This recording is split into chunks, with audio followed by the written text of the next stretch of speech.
Now, it's Red Eye Radio. Gary McNamara and Eric Harley talk about everything from politics to social issues and news of the day. Whether you're up late or you're just starting your day, welcome to the show. From the Uniden America Studios, this is Red Eye Radio.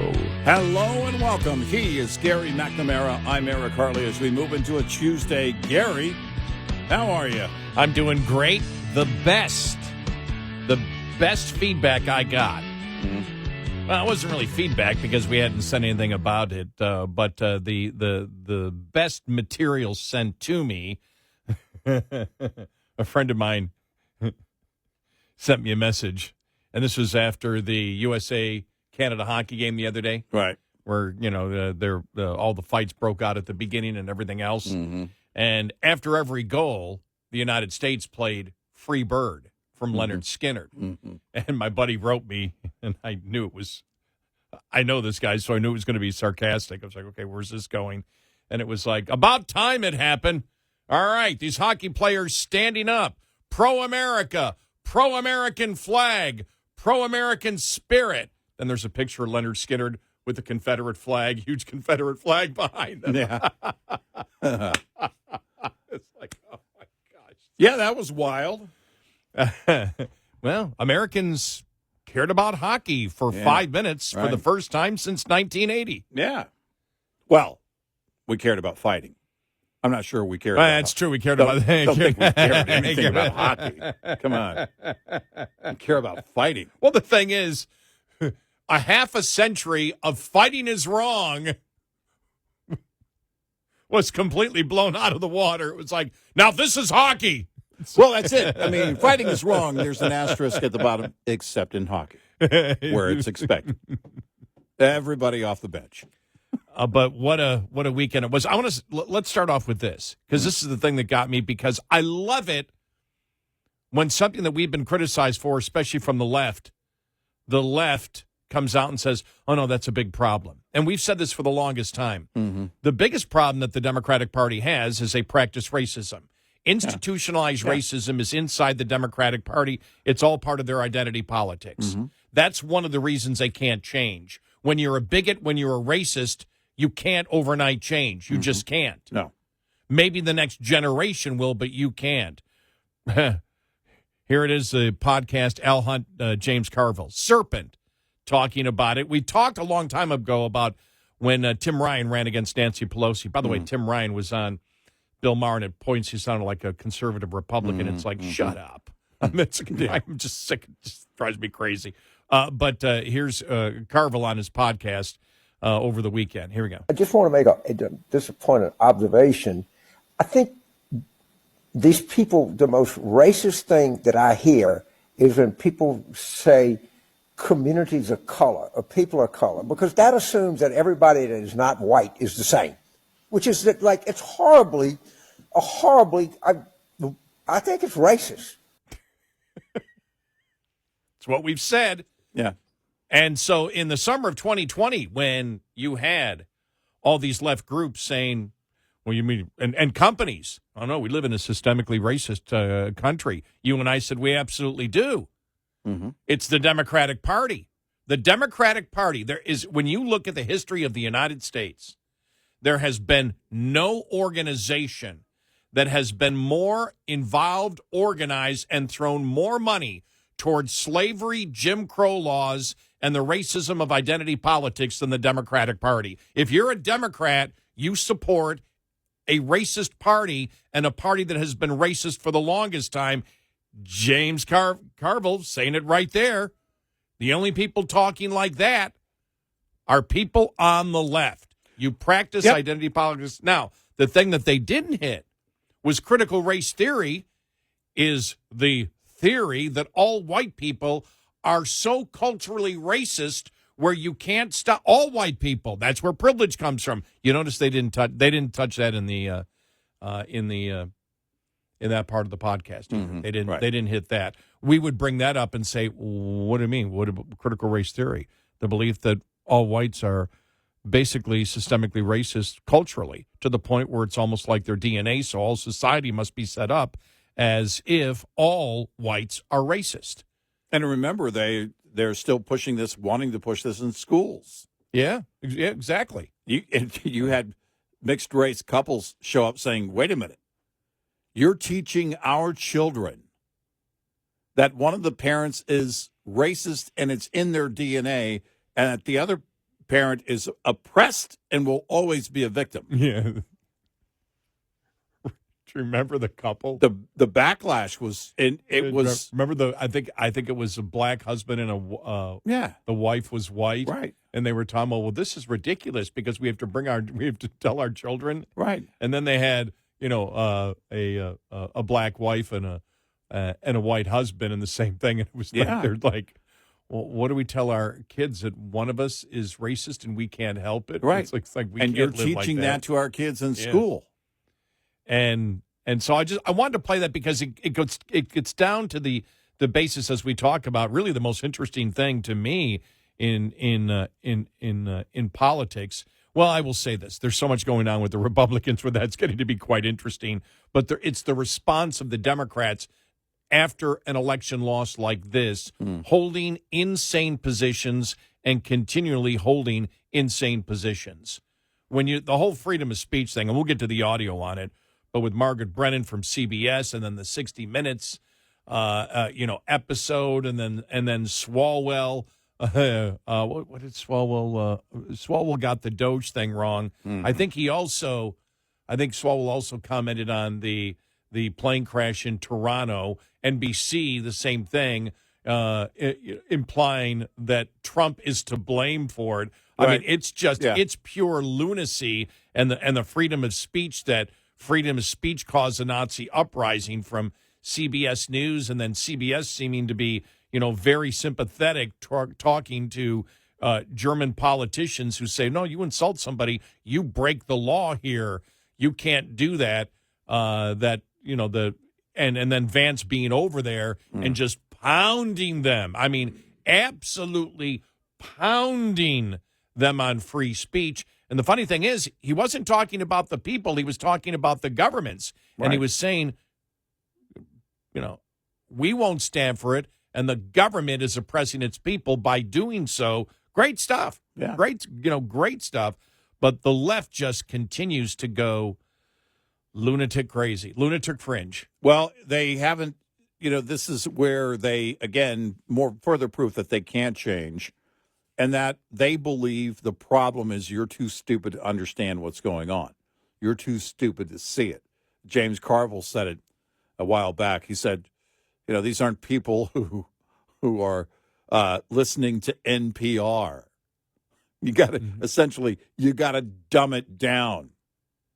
And then if you want to, I saw the story. I didn't watch the SNL 50 thing with Tom Hanks as a MAGA person who was racist. And they think, first of all, there was a room of people, a group of people who all thought that was funny. They all thought that was funny. Not making fun of Trump. Making fun of Trump's supporters, making fun of people who supported the president in a way that, well, only Hollywood can do. The arrogance and leftist of Tom Hanks does not escape me. It's been that way for a long, long time. He hasn't really done anything remarkable in a long, long, long, long time. In fact, I think this is the first time he's made the news in a long, long, long, long time. But this is what they think. They think you're a racist. Wow.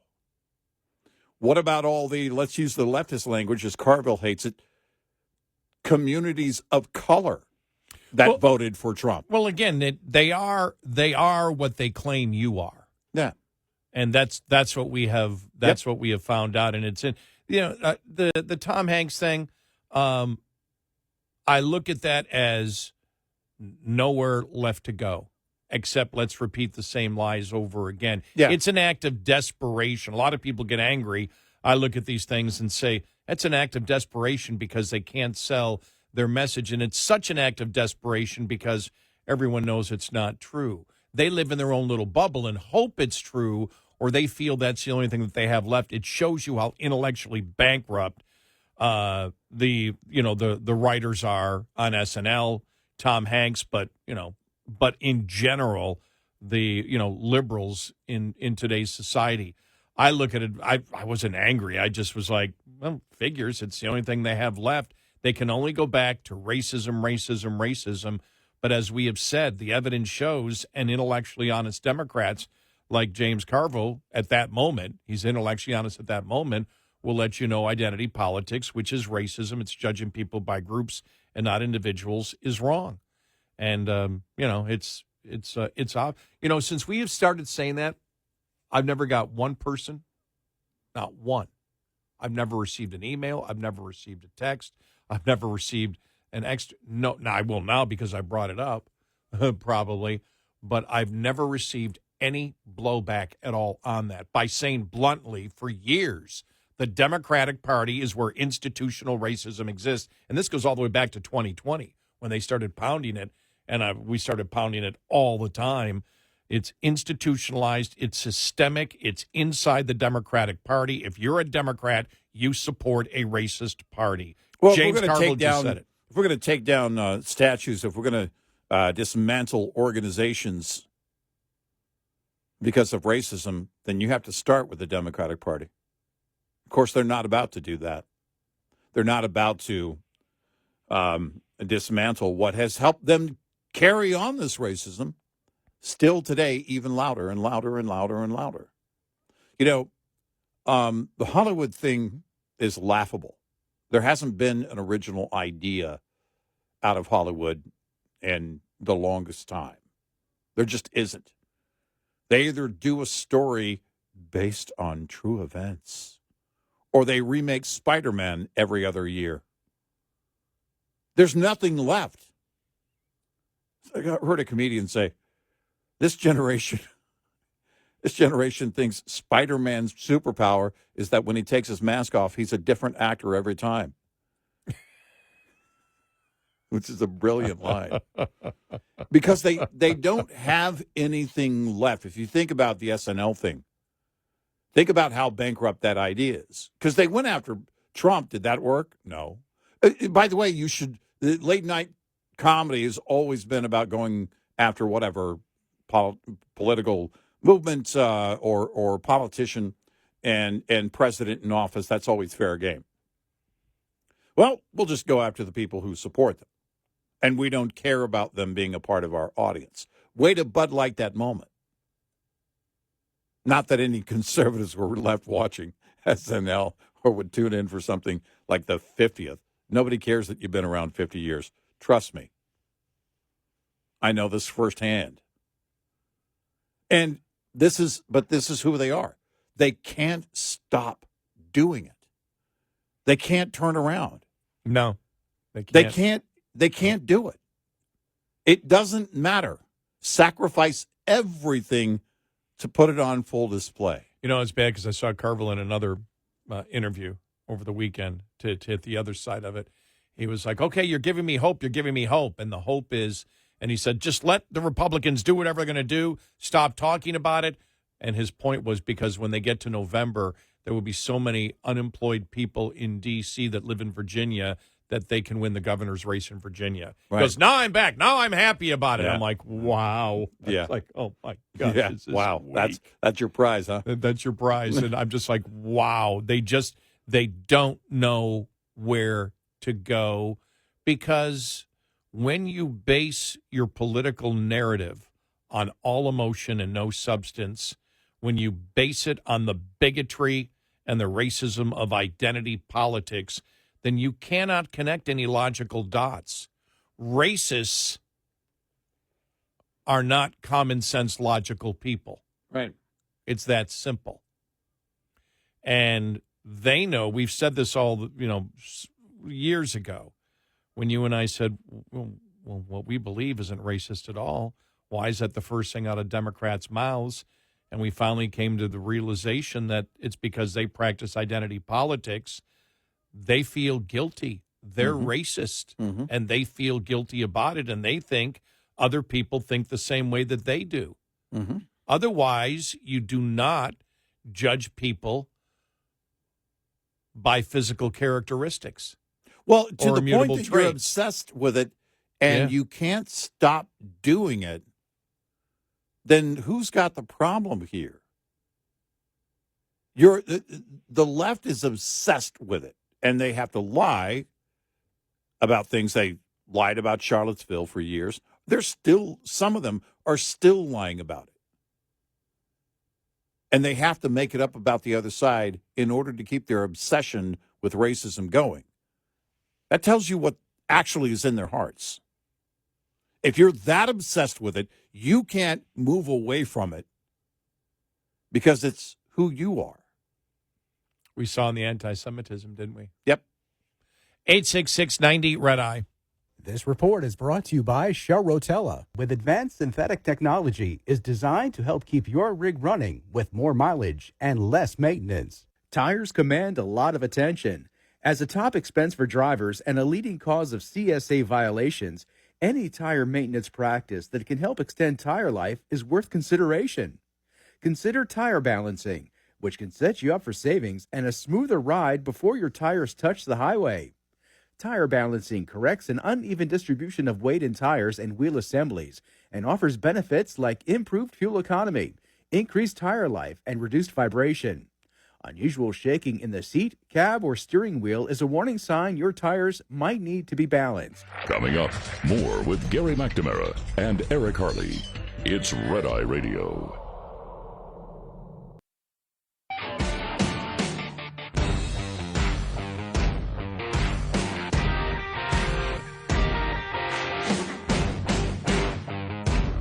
It's Red Eye Radio. He is Eric Harley, and I'm Gary McNamara. Welcome and good morning. Thanks so much for being here, as always.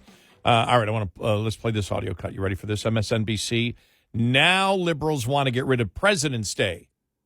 Yeah, okay. Here we go. All right, so the headline here is presidential historian says President's Day is ridiculous. We should scrap it? What do you mean? It is a little bit silly. I mean, we have had some real duds, so I'm not sure we really want to be celebrating all presidents. And the tradition actually comes from celebrating birthdays, which is a celebration that we inherited from celebrating the king. All right. Nobody gets the day off anymore. Good luck. Seriously. Which means, let me see, the next one will be, do you remember, it goes back about 10 years ago, somebody on MSNBC saying we need to stop remembering Memorial Day, and then they hit 4th of July. I mean, they were hitting everything. 4th of July was a big one. Yeah. Labor Day stays. I say Labor Day would have to stay. I say we all get a day off for Trump's birthday. And we're going to call it Trump Day, not even President's Day. That's right. Trump Day. Right. Get rid of we're right. Get rid of President's Day. Trump Day. Trump Day.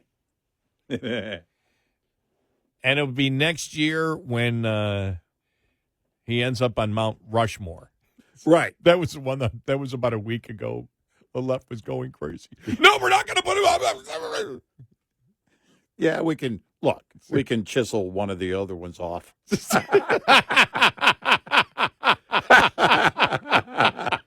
Just flip a coin. I don't care which one. Make Mount Rushmore great again. Exactly. It's like actually, for him, we'll take two of the other ones off. I mean, it's just, I'm sorry, but the trolling at times just gets beautiful, and then they bite every time. Every time. It was Every funny. time. I mean, it wasn't the of course the airplane crash isn't funny, but I knew when I saw the airplane crash, I went, okay, how long? Yeah. How long till a plane crash in Toronto gets blamed on Trump? Oh, that didn't take long. Yeah, exactly. Right. Glad nobody got hurt. Or I mean, nobody got killed in that crash. So. Yeah, that was crazy.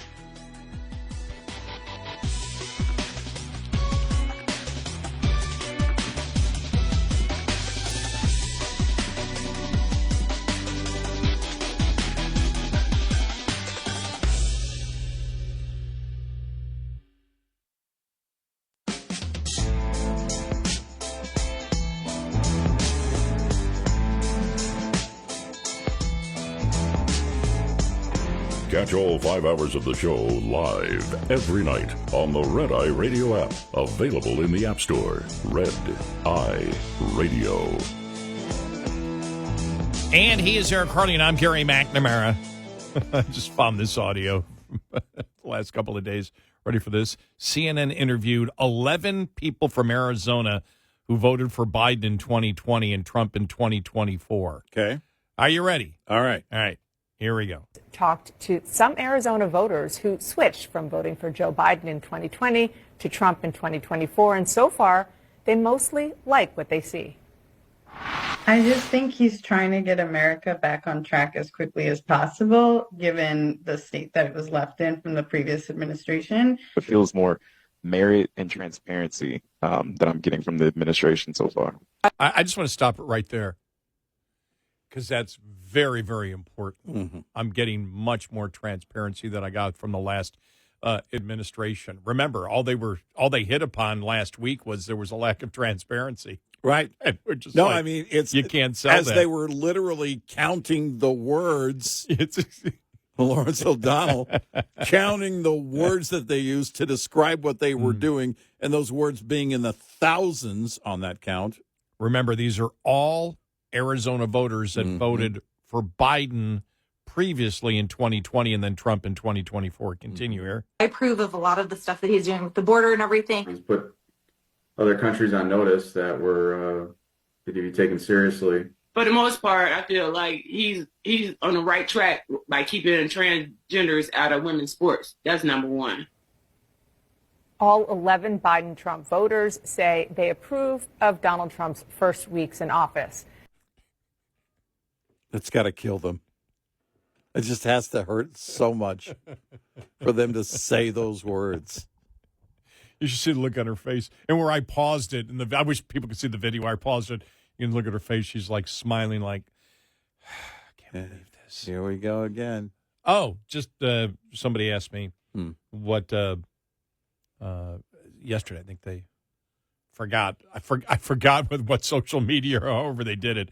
But they asked me because Trump went on I guess you could legitimately call it a ramp on tariffs again, and that we're going to go after everybody and be reciprocal, and if you have a VAT tax, that's now a tariff. A tariff, and and the caller said, "What do you think about it?" Well, there's two things, both politics and a VAT tax. Politically speaking, you and I talked about it, how the conservative media did not seem to want to tell the people the truth that Trump backed off on the tariffs last week. Mm-hmm. They were saying he came out with this tariff plan, implying that they were going to put tariffs, and they were actually delaying them 7.5 months, all the tariffs he said, to review. And so they're reviewing how much harm's going to be done. And as we said, that's the biggest thing that has come out of all of this, is that Trump has admitted that tariffs hurt the American public. Because he said it the first time he posted, there will be some pain.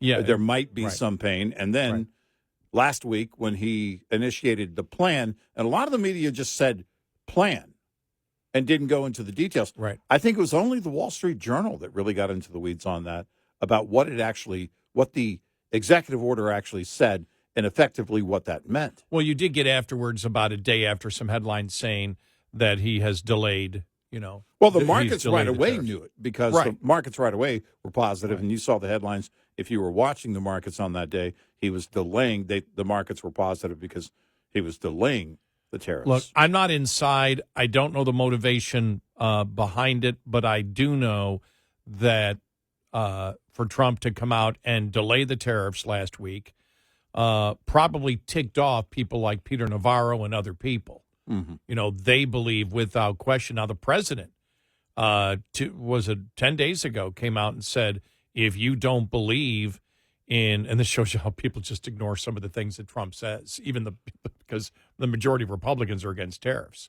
Every single friend of mine who is a Republican conservative is against tariffs. They're not against them if a country's involved in unfair trade practices, though. Right. But Trump said 10 days ago that if you're not for tariffs, and if you're not for tariffs to fully fund our budget, then you're controlled by China. As Now- the owner of the Wall Street Journal, and he brought up the Wall Street Journal in that conversation, and the owner of the Wall Street Journal Sitting next to him, as you were when saying he said it. Yes, exactly. Which we found humorous, and that's where Trump will throw off stuff, and it's like, okay, whatever. But it's like I really never paid attention to what Trump as much as what he does. That's the only thing you really can do, and that's and so I think that part of it coming out and being tough is because he's got the majority of his people. He doesn't have a Larry Kudlow anymore. He doesn't have a Steve Moore advising him anymore. From what I know, everybody in there is pro-tariff. Yeah. Vance is pro-tariff. Navarro's pro-tariff. Lutnick is pro-tariff. And somebody got to him and said, you cannot be doing. I probably was Republicans. Probably were Republicans in the House and Senate that got to him and said, and then I think that when he decided to put the delay or the analysis on whether tariffs would hurt or not, and back at 7.5 months after the inflation report came. Mm-hmm. That was after the inflation report that he did that. So I don't know precisely because I'm not inside the administration, but there's a fight going on inside the administration on tariffs. Yeah. Clearly that's what's happening. Now, is a VAT tax a tariff? No, a VAT tax, it can be a tariff. You could sit there and say, okay, let's have a value-added tax and just make it so high, on some goods. But really, a VAT tax is liberal governments wanting to tax the people in a stealth way. Right. That's what I believe.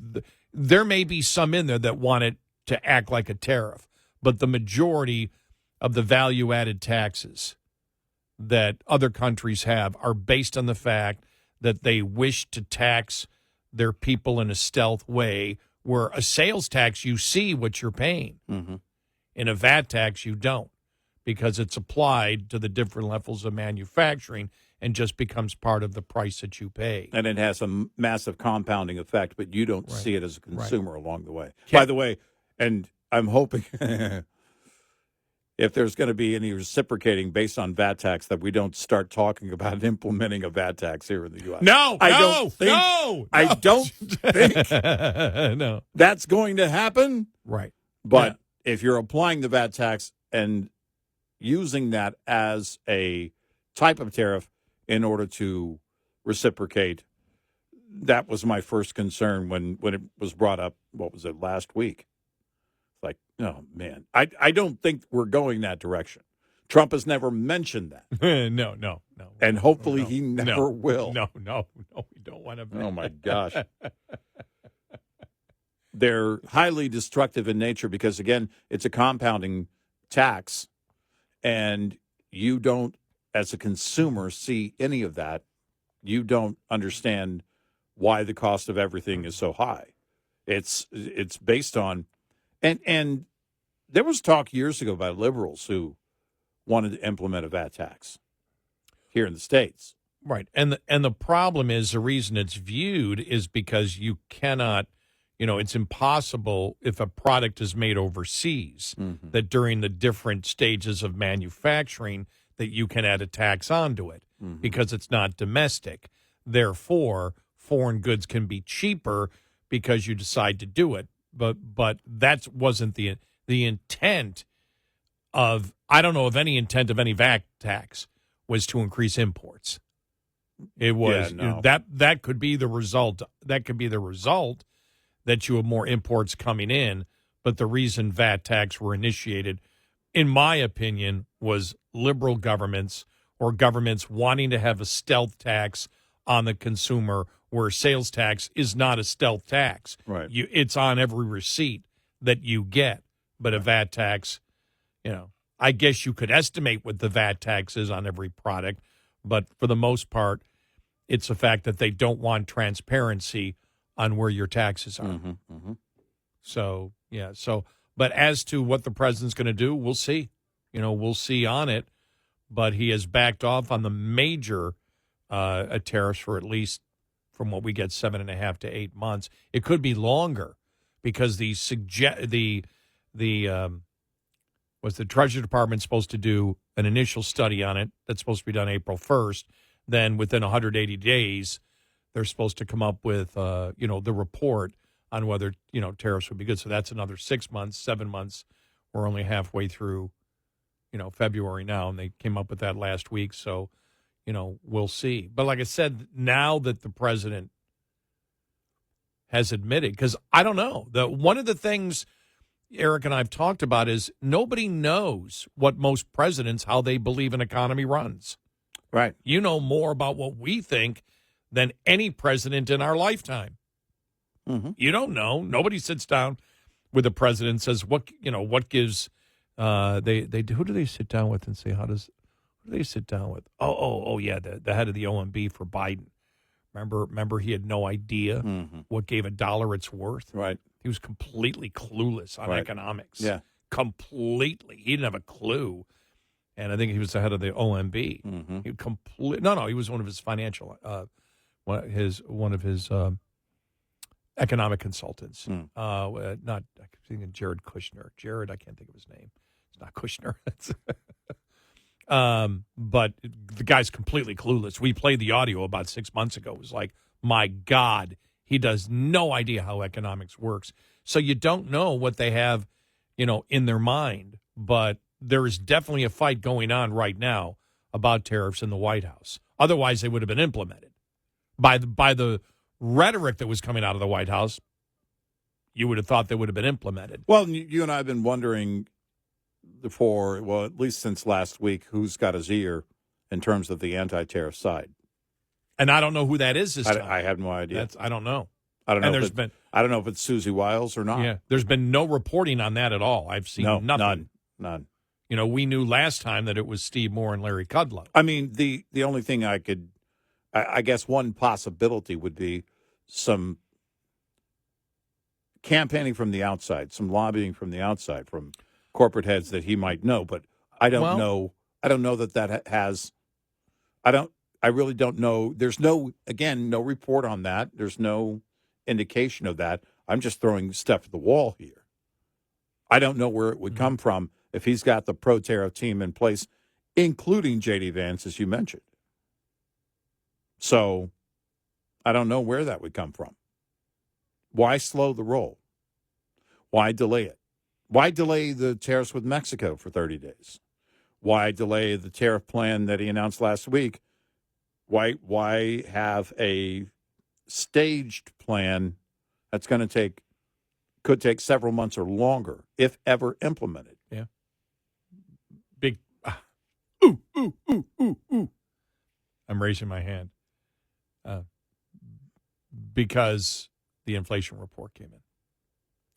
It could be that, but it's the admission that they know tariffs. Like I said, the president said it when he said it 2 weeks ago. I went, wow, that's the first time as president he's ever said the tariffs, are hurt the consumer, right? The American consumer, and it's like, whoa, okay, let's see where it goes from here. But like again, the rhetoric, the comments he made were absolute. Just yesterday on the tariffs. Yeah. And it's like, okay, you've said it, but that's not what you implement. That's not what you did last week. Right. So I think he's feeling the pressure from the other side. I would guess he is, but I don't know. People ask me, well, why does the president do this economically? Why is he all over the place on tariffs? I don't know. I can't tell you. Yeah, I don't know. Yeah, I can just tell you that the economic impact of it, but he's always gone back and forth on tariffs. 866-90-RED-EYE. Lines open for your calls. 866-90-RED-EYE on Red Eye Radio.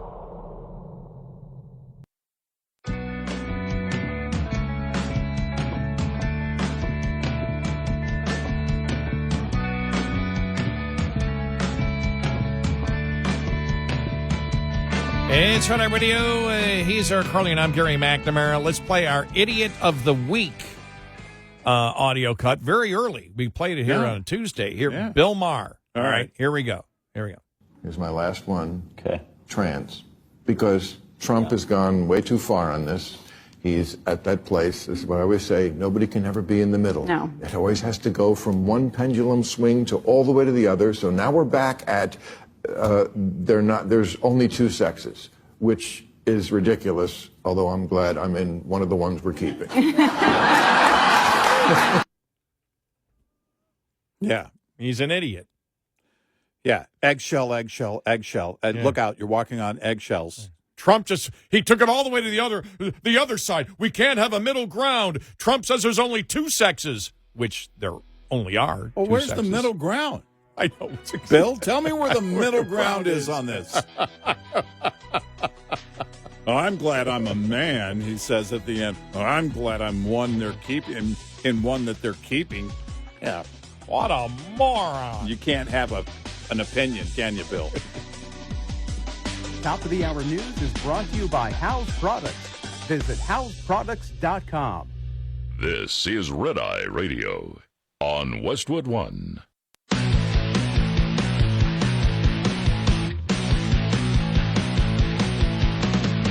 Now, it's Red Eye Radio.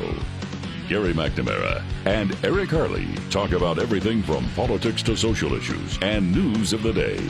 Whether you're up late or you're just starting your day, welcome to the show. From the Uniden America Studios, this is Red Eye Radio. All across America, we are Red Eye Radio. He is Eric Harley, and I'm Gary McNamara. Welcome and good morning. Thanks so much for being here. Thank you. Thank you very This much. weekend, I almost called you Sunday and said, can we come in? Because we had a 3-day weekend because of President's Day that the left now wants to get rid of. Right. Yeah, because Trump is president. When Obama was president, it should be an entire week. 6 months. Yes. There's just so much. I mean, there really is so much. But the big one from the weekend, well, one of the big ones from the weekend, because there were so many of them, this Margaret Brennan on Face the Nation. Unbelievable. I'm just going to play it. All right. And we'll play his response to it. But seriously, this is the one where everyone said she's not getting fired. And as far as I know, CBS still quiet about it. But that was also after their 60 Minutes, which seemed to be very sympathetic about the German government going after people who are expressing what would be absolute free speech rights in the United States. Mm-hmm. But here's Margaret Brennan and Rubio. Well, he was standing in a country where free speech was weaponized to conduct a genocide. Talking about Nazis. Mm-hmm. That free speech was used. Mm-hmm. Does she really believe that? Yeah. Yeah. Does she Sounds truly like it. believe it? And here we go. And he met with the head of a political party that has far-right views and some historic ties to extreme groups. The context of that was changing the tone of it. And you know that the censorship I have to disagree with was you. specifically about the right. No, I have to disagree with you. Free speech was not used to conduct a genocide. The genocide was conducted by an authoritarian Nazi regime that happened to also be genocidal because they hated Jews and they hated minorities and they hated those that they had a list of people they hated, but primarily the Jews. There was no free speech in Nazi Germany. There was none. There was also no opposition in Nazi Germany. They were a sole and only party that governed that country. So that's not an accurate reflection of history. I also think it's wrong. Again, I go back to the point of his speech.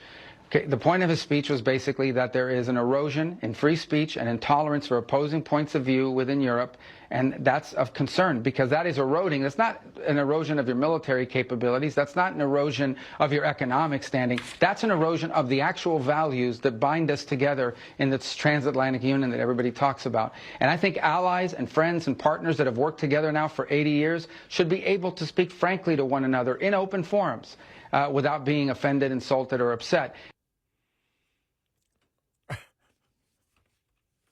I mean, my God. It has to be one of those feel stupid moments because you get it handed to you after saying something so stupid like that. Free speech. It was free speech. That's what started everything. Right. Free speech. First Amendment. Wow. Well, Again, it's John Kerry said a few months ago, well, free speech is blocking our agenda. The liberals want to kill free speech at every turn. Now they're blaming the Holocaust on free speech. Yes. That's where they're going. We need to end free speech because, the Holocaust. And when I saw that on Sunday, I just went, they keep upping the ante of stupidity. Yeah, they do. They really do. Every time I think they can't go further, it's like, no, hold my beer. I'm a bigger idiot than you are. Or hold my bong. Hold my bong. That's true. Yeah. Forgot about Kennedy there. Could be hold my bong. That's put down the bong, Brennan. That's embarrassingly bad. I know. One of the things that Vance said that I thought was great was this quote. I believe deeply that there is no security if you are afraid of the voices, the opinions, and the conscience that guide your very own people. Europe faces many challenges, but the crisis this continent faces right now, the crisis I believe we all face together, is one of our own making. If you're running in fear of your own voters, there is nothing America can do for you, nor, for that matter, is there anything that you can do for the American people who elected me and elected President Trump. You need Democratic mandates to accomplish anything of value in the coming years. Whoa! Yeah. Whoa! I mean, that's awesome. Yeah. But think about this. They just keep digging a bigger and bigger and bigger and bigger hole.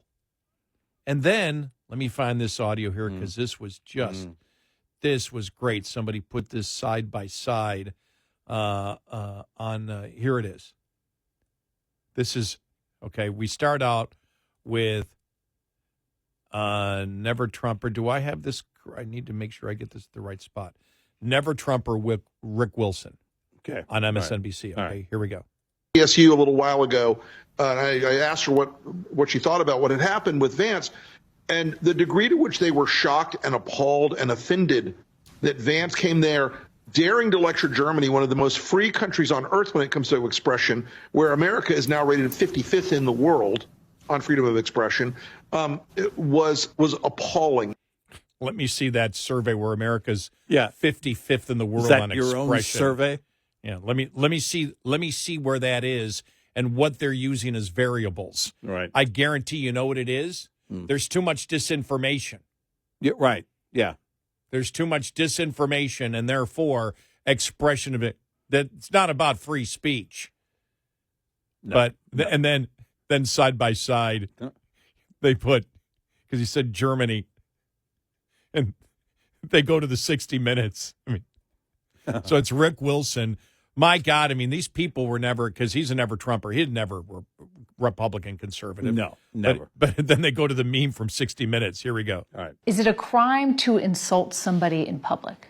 Yes. Yes, it is. And it's a crime to insult them online as well? Yes. The fine could be even higher if you insult someone in the internet. Why? Because in internet, it stays there. If we are talking here face to face, you insult me, I insult you, okay, finish. But if you in the internet, if I insult you or a politician, that sticks around forever. Yeah. The prosecutors explain German law also prohibits the spread of malicious gossip, violent threats, and fake quotes. If somebody posts something that's not true, and then somebody else reposts it or likes it, are they committing a crime? Yeah, in the case of reposting, it is a crime as well, because the reader can't distinguish whether you just invented this or just reposted it. That's the same for us. The punishment for breaking hate speech laws can include jail time for... Jail time. The audio quote ended right there. Mm-hmm. Think about it, though, as we've talked about. Well, yeah, we need to put people in jail for lying. Well, then Hunter, Joe, Kamala, Hillary, Nancy, Hillary. Everybody would be in jail. But I mean, it's just it just got to be a zoo. And now the Democrats are attempting to promote that free speech is bad. Yeah. Wow. We ranked 55th in the world, according to a survey I just made up for this entire debate. Yeah, this is, of course, where you go. You have to dismantle free speech. You have to make people believe, by the way, you're an idiot if you buy into these lies. Or you're a liar if you're going to repeat these same lies. That the rest of the world has free speech. And, well, which is it? Hold on. Germany has more free speech than we do, but it was Germany that started the whole Holocaust thing with free speech. Which are we to believe? Right. Germany. Which one is it? Right. They have lots of free speech. I mean, just look Margaret, could you get in contact with Mr. Wilson? Exactly. And could you guys get your story straight? Right. And do you mind sending over that survey over to Mark Mitchell at Rasmussen so he can shred it? 55th in the world. We're 55th in the world. Wow. I guarantee it's the surveys that are being done that free expressions, under fire in the United States because disinformation exists. Well, because in order to get there, you have to include all the countries that have plenty of free speech with conditions.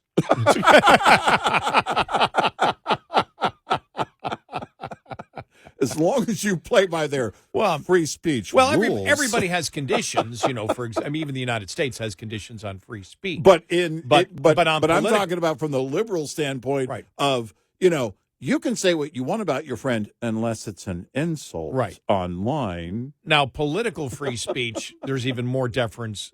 There's even more deference to. Yeah, the rules in these countries would far outweigh the laws that we have created here in the United States. In the United States, it's basically defamation, and it gets you fined. Right. That's what it gets you. Mm-hmm. And malicious defamation gets you worse, but it's a fine. Right. There is no jail time, and that's where they're going. As you heard right there, in Germany, they're going to think about this. The never-Trumper, Mr. Wilson there, saying that Germany has incredible free speech, and they admit it in the video that Germany will jail you if you don't speak right. Mm-hmm. Yep.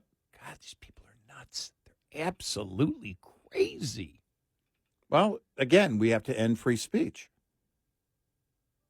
Or, from the Rick Wilson standpoint, we have to increase free speech. Can we not get those two together, Brennan and Wilson? Yeah, because they've got to get their stories together because, according to Brennan, free speech caused Nazism. Right.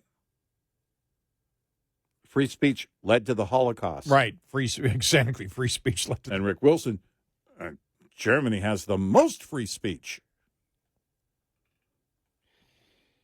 Oh my gosh. Yeah. Now you can't reconcile it because they make it up as they go Margaret, along. you might want to talk about the whole concept of illegal incarceration without any due process before you get into your bong delusion that free speech caused it. Right. Yeah. Yeah, let's go see you do that in, Germany. What about misinformation? Yeah, it really is it's telling that they're just desperate. What they hate is that Trump is making progress. What they hate is that Trump is fulfilling campaign promises. This is what they hate. They hate seeing somebody who's actually in charge. I don't know what they do in the event that they ever get back to the White House and win the White House as a party. I suspect at some point they will. But can that person be in charge? Because for the last 4 years, it's been a lot like Occupy Wall Street. It was, well, we don't have a leader because they didn't, because Joe Biden wasn't capable of being a leader. So they were all the leaders. But we're not going to be, they just Jake Sullivan, just all of these, they just have certain roles. Now, to them, they were each the leaders. That's really where it came down to. This is really a leftover from the whole COVID working from home, I'm the boss thing. AOC said it one time. I'm the boss. Well, actually, you're not. You're not the boss. And since they didn't have a boss, you have a guy here that comes back. Oh, my gosh, the political comeback of all time. They can't stand that, and they can't stand the fact that he's getting everything done and that people are okay with it. That is making them scream and say, well, the radical things that they actually believe out loud more and more. This is where they're going. End free speech. Yep. That's where they are. Free speech caused the Holocaust. Yeah. Whoopi. That's into Whoopi Award territory. No, I think so. Yeah. 866-90 Red Eye. Brought to you by FPPF, Fuel Power Max. Smart owner-operators make every single week as profitable as possible. One trip is not enough time to be considered profitable or unprofitable, and an entire month may be too much time to manage. 1 week is the right amount of time to deal with efficiently. To do so, look at the advantages and disadvantages of every day of the week. Match trip length to the optimum day of the week. Plan to deliver on the day you have the best opportunity of getting a load. Your personal weekly plan will vary depending on the weekly delivery flow cycle of your region, typical length of haul, personal requirements, and other factors. What's important is to have a specific weekly plan that helps you be successful. Owner-Operator Business 101 is provided by Overdrive's Partners in Business program. Go to overdriveonline.com to the Partners in Business section of the website for more details on this and many other topics. Brought to you by Shell Rotella, with advanced synthetic technology is designed to help keep your rig running with more mileage and less maintenance. Get in touch with Red Eye Radio, toll free at 866-90 Red Eye.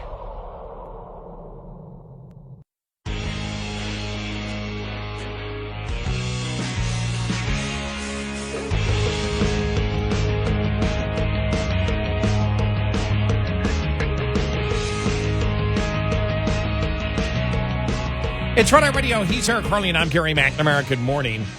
With all this free speech stuff here and CBS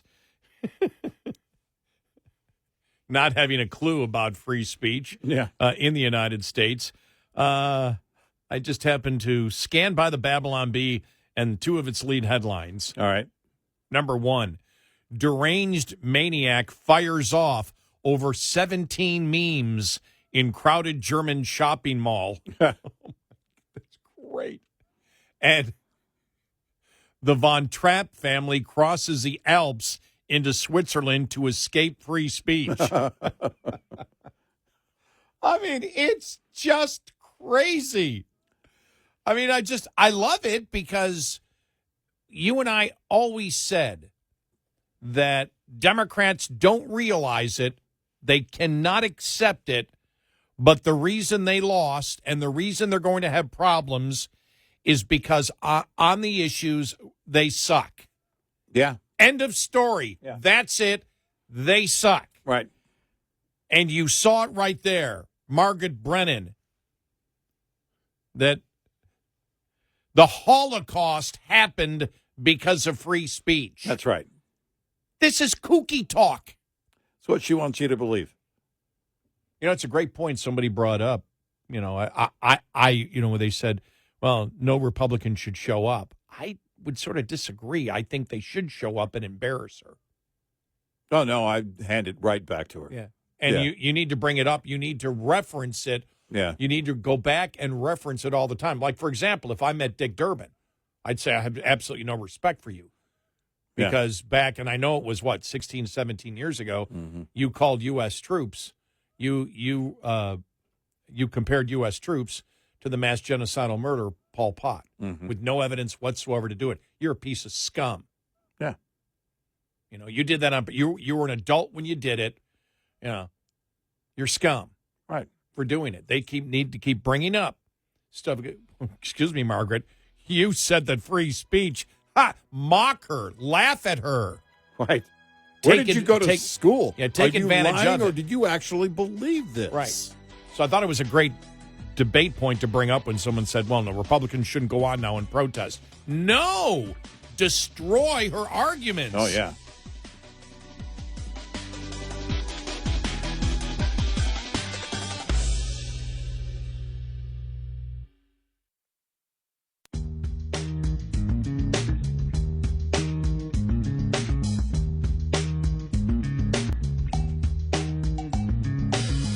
You're listening to Red Eye Radio from the Uniden America Studios. And he is Eric Harley, and I'm Gary McNamara. Download our Red Eye Radio app right after our show ends. A few minutes afterwards, it becomes our podcast. We record our show, and then it becomes our podcast. You can listen all day or whenever you like. And thank you. Yep. All right. I have the Tom Hanks from SNL the other night. They were doing Jeopardy. Okay. Yeah. And so Tom Hanks has a Make America Great Again hat on. He's a Trump voter. Right. On Jeopardy. All right. Here it is. Here we go. Oh, well, thank you. Hey, now speaking of church, can I say something? If more folks went to church, we wouldn't be in this mess we're in now. You know what? I agree with you, Doug. I'd like to shake your hand, sir. Here we go. No. Oh, no. Oh, no. It just. Okay, he backs off saying, no. I don't like that because he's a white guy and he's a Trump supporter, and therefore he doesn't want to shake a black man's hand. You're right. I'll talk like Yeah. Trump a little Yeah, it's like I don't know where the funny is. I tell you where the funny is. The funny is they're so desperate. That's the only thing that they can still continue to do is racism when they're the party of racism through identity politics. That's the irony. That's the humorous irony I saw in it. Plus the panic, that they have nothing else left except to go back to the racism charge, which doesn't hold water anymore. Doesn't hold water. Nobody pays attention to that anymore, and they're still going back to it because they've got nothing. Yeah, to me, that's sad. It's a collapse of what used to be a fairly creative environment in Hollywood that ended, I don't know, decades ago, because they needed to basically put on display their own hatred. Going after a sitting president is one thing, going after his voting base and, going to the extreme like that tells you more about them than it does anything else. This is how they think. They're obsessed with racism, obsessed with it. And people thought, in this meeting or series of meetings they had about this supposed comedy skit, they sat around. And it wasn't about it being funny. It was about it being a message. It was the only thing. That's all they worry about. The message. All right. Great. The good news is you can find funny elsewhere. In fact, you can find it almost anywhere else but SNL these days. There's so much great comedy that's out there. For them, it's all about the message. They've got to put something on that says something that, okay, give it up. All right, you ready for the fun? All right. Well, first off, two different stories. A federal judge Monday evening declined to block Elon Musk's Department of Government Efficiency. By the way, it's Donald Trump's Department of Government Efficiency. You're right, exactly. From gaining access to education department data on student borrowers, declined to block Elon Musk. The U.S. District Judge Randall Moss ruled that the University of California Student Association, which brought the lawsuit, had not shown sufficient irreparable harm to receive such immediate belief. And also, you had Judge Tanya Chutkan, remember her? Remember her? She rejected an effort to immediately bar Musk and allies from accessing data or causing firings across the federal government. The judge said an effort by Democrat-led states lacked enough concrete evidence to justify the extraordinary restrictions. She's a Washington-based appointee of Obama, agreed that Musk's operation through the Department of Government Efficiency,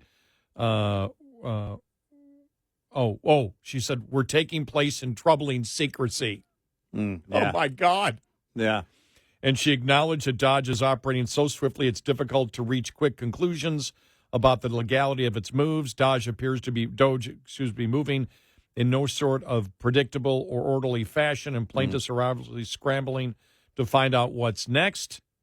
But the judge said granting a temporary restraining order sought as part of the lawsuit brought by Democrat attorney generals required much clearer evidence that Doge's actions were causing grave permanent damage. Instead, she said states had relied primarily on news reports that speculated about the risks and Doge's actions, some of which she said could potentially be remedied by further litigation. I'm not seeing it so far. The court cannot ask based on media reports. We can't do that. Well, we all know that the reason she really did it is she knows the executive branch has the power to do it, as we've stated before. Yep. So absolutely. Well, and again, they really hate that things are getting done. They hate efficiency. If you look at what's going on, I think some of the work of Michael Schellenberger on this whole thing of what they're finding with Doge and how money was used, like the USAID money. These are critical things to the agenda of the left. And I really believe that they're all scrambling to try and put a stop to it. Because once you do away with this massive bureaucracy and these organizations like USAID, once you pare them down, once you shine the light on them, then the American people see exactly what's going on, and the left has no money, no funds whatsoever to get their agenda done. It's very clear. This is what they have been doing for years. And it's staggering to what extent it's happened. I really wonder if we could go back, if we could access the data, because the work from Michael Schellenberger showed it goes back to, some of that goes back to 2015, 2016. My question would be, does it go back even further? I mean, how far could you go back if you had access to those records? I would really love to know how long this has been going on. Not just bloated bureaucracy. Now, the Trump administration's Department of Government Efficiency, this was a lead story last night, discovered an identification code linking U.S. Treasury payments to a budget line item which account for nearly $4.7 trillion in payments, which is oftentimes left blank. The Treasury Access Symbol, here's what they wrote. The Treasury Access Symbol is an identification code linking a Treasury payment to a budget line item, standard financial process. In the federal government, the Treasury Access Symbol was optional for $4.7 trillion in payments and was often left blank, making traceability almost impossible as to where that payment went. Yeah. My God. Let's hear some of the debate going on. Look, we knew this was going to happen. If you cut whatsoever, you're killing people, starving babies, killing old people, whatever. Let's hear some of the debate. This is on CNN with Scott Jennings. Here we go. Okay. There are 45,000 employees at the FAA. we're talking about fewer than 400 people, and he says 0 air traffic controllers and critical safety personnel were let go. So if that's true, I don't really have a problem with it, to be honest with you. I do like the idea of keeping the people who are in the direct chain of command of safety and the air traffic control system and so on and so forth. But I have a hard time believing that there is a single government agency that doesn't have a bloat of administrative personnel that we could probably do without. And I think that's why a lot of voters are happy that Donald Trump and Elon Musk are finally going through the federal government and trying to take out some of this bureaucracy that we probably just don't need. So I'm reading to you what Sean Duffy says. He's the Secretary of the Transportation. I have no reason to doubt his numbers. All right, that's part one of all of this. Now the discussion comes up, and of course, death has to be brought into it. Yeah. Here we go. I actually think it's okay if they run into a stumble here or there because the project is so massive. The need to cut is so massive. The government is so massive. It's inconceivable that you wouldn't make a mistake here or there. But I think that's acceptable if the greater goal is achieved, which is a smaller government, more efficient government. Even if someone, dies, or even if someone, because are you alleging that someone has died from this? We don't know. I'm talking about when the rubber meets the road. I'm talking about, for example, Kansas City. 30,000 government employees might be laid off. It will destroy the economy of Kansas City. That's okay. Why do you say that? Because I'm reading what the individuals from Kansas City have been saying, that they're very concerned. What do you think they're going to say when they're going to get whacked? Of course they're going to say that. But my point is, I don't know what your point is because you started on death and then went to the economy and then went to what people who are getting laid off said. So she's all over the place. Mm-hmm. Yeah. I mean, it's just. Well, again, in order to keep a lie alive, you have to change it. She's changing it on the fly. Yeah, because they don't know where to go.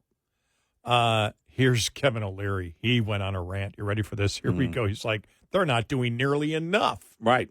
Exactly. I think the issue is they're not whacking enough. There's this concept in private equity when you get a bankrupt company and you go in there, you cut 20% more than your initial read. And then you find like a pool of mercury, the organization gels back together again. Always cut deeper, harder when there's fat and waste. The FAA, it's not the people. The code is cobalt. It's from the 60s. It needs CapEx put into it for the technology to be upgraded to make it safer. Fat like a chicken. All of these agencies are like big fat chickens dripping over barbecues of fat. This is the best barbecue I've ever seen, but I don't think it's happening fast enough. They're not cutting enough. Keep slashing, keep hacking while you have a 24-month mandate before the midterms. Cut, more cutting. Believe me, it's going to work out just great. Everybody should be happy with the about nuclear this. codes, cut them too. Cut everything. Because if you don't see what they're doing and they can't show you that they're adding value, you whack. And now I'm hungry. I want some rotisserie chicken. The one, I don't know, the CNN contributor that said, what if somebody dies? Yeah. Well, you didn't seem to be concerned about that when 13 soldiers died in Afghanistan. Right. That didn't seem to matter at all to you. No. Yet you're talking about hypothetical death, a hypothetical death because a job is cut. Mm-hmm. You're always going to have people that get cut. I've been cut.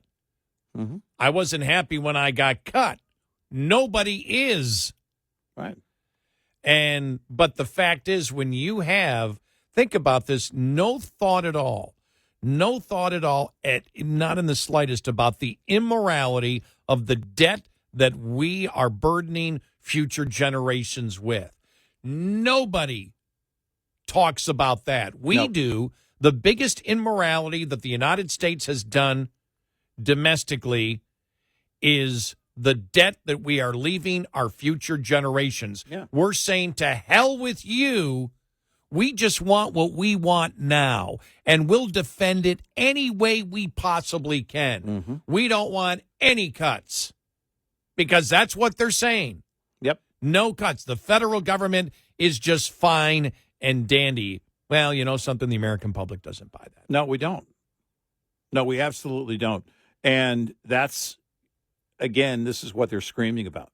They understand what's happening here But the American people are pretty much okay with it. Cutting bloated government means something. Of course, people who are getting laid off aren't going to be happy about it. We get it. We understand that. But it's going to happen now, or it's going to happen not long from now when the money runs out. Government waste has to end. And if we don't take care of it now, we never will. We never will. 866-98 Red Eye. We'll be right back with more Red Eye Radio with Eric Harley and Gary McNamara.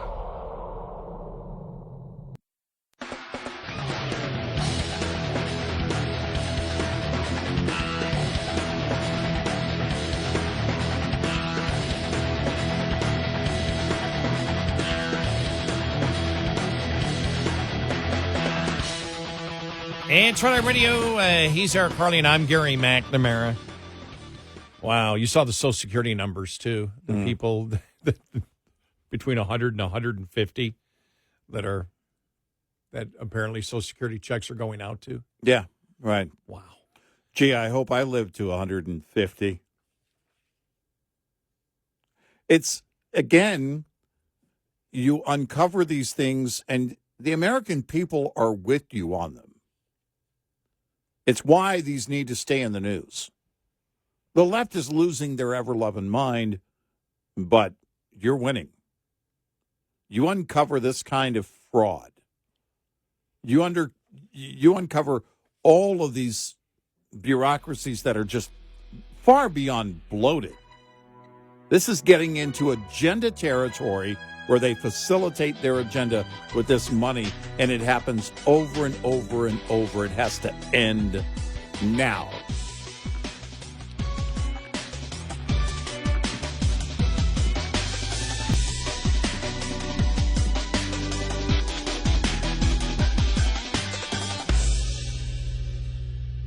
This is Red Eye Radio on Westwood One.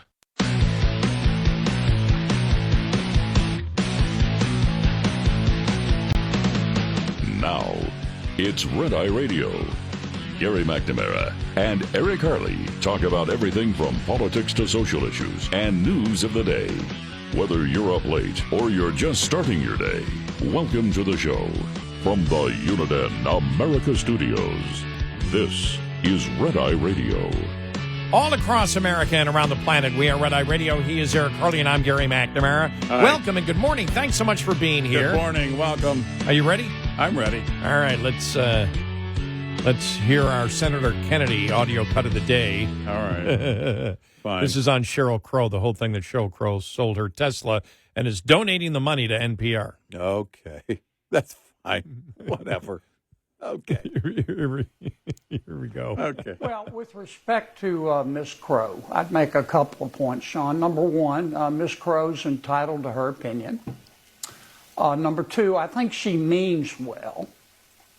But if she ever had a clever thought, it died alone and afraid.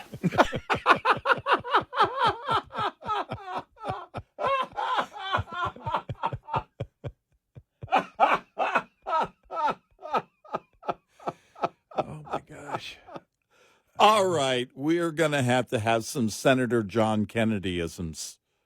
I mean, we're just going to have to compile a whole list of things. Well, we can put that on top of the, did you hear what the term Jonathan Turley came up with? Swalwillian? Yeah. For Swalwell? Swalwillian comments. Yeah. And this is, I think that was in reference to Eric Swalwell coming up and saying, well, see, Trump's had more plane crashes in his first month than Biden had in his. What? And then they checked. Biden had more. Oh, gosh. Hate when that happens.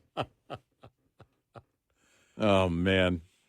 Yeah, wouldn't you check that? You really don't care to check that when you just want to go after it, do you? But again, none of them are looking for the truth. When you're not looking for the truth, all you're looking for is that moment. You're desperate to get somebody to agree with you.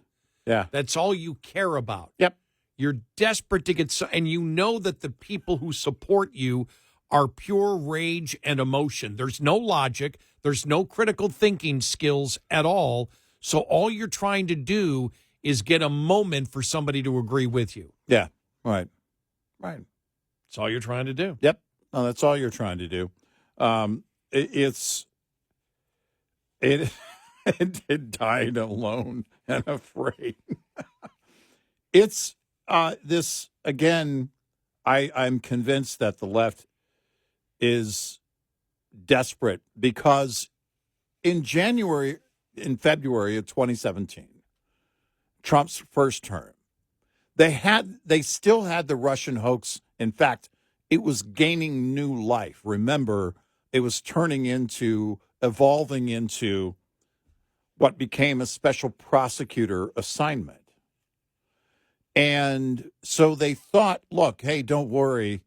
This whole thing that Hillary and the DNC started last summer, while it didn't get us the election, it's going to end him and his presidency.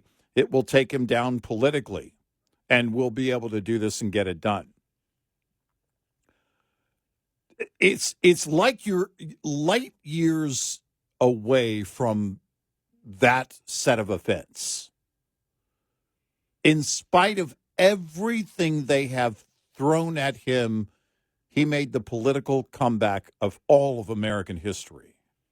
There's not one greater. And he's getting things done.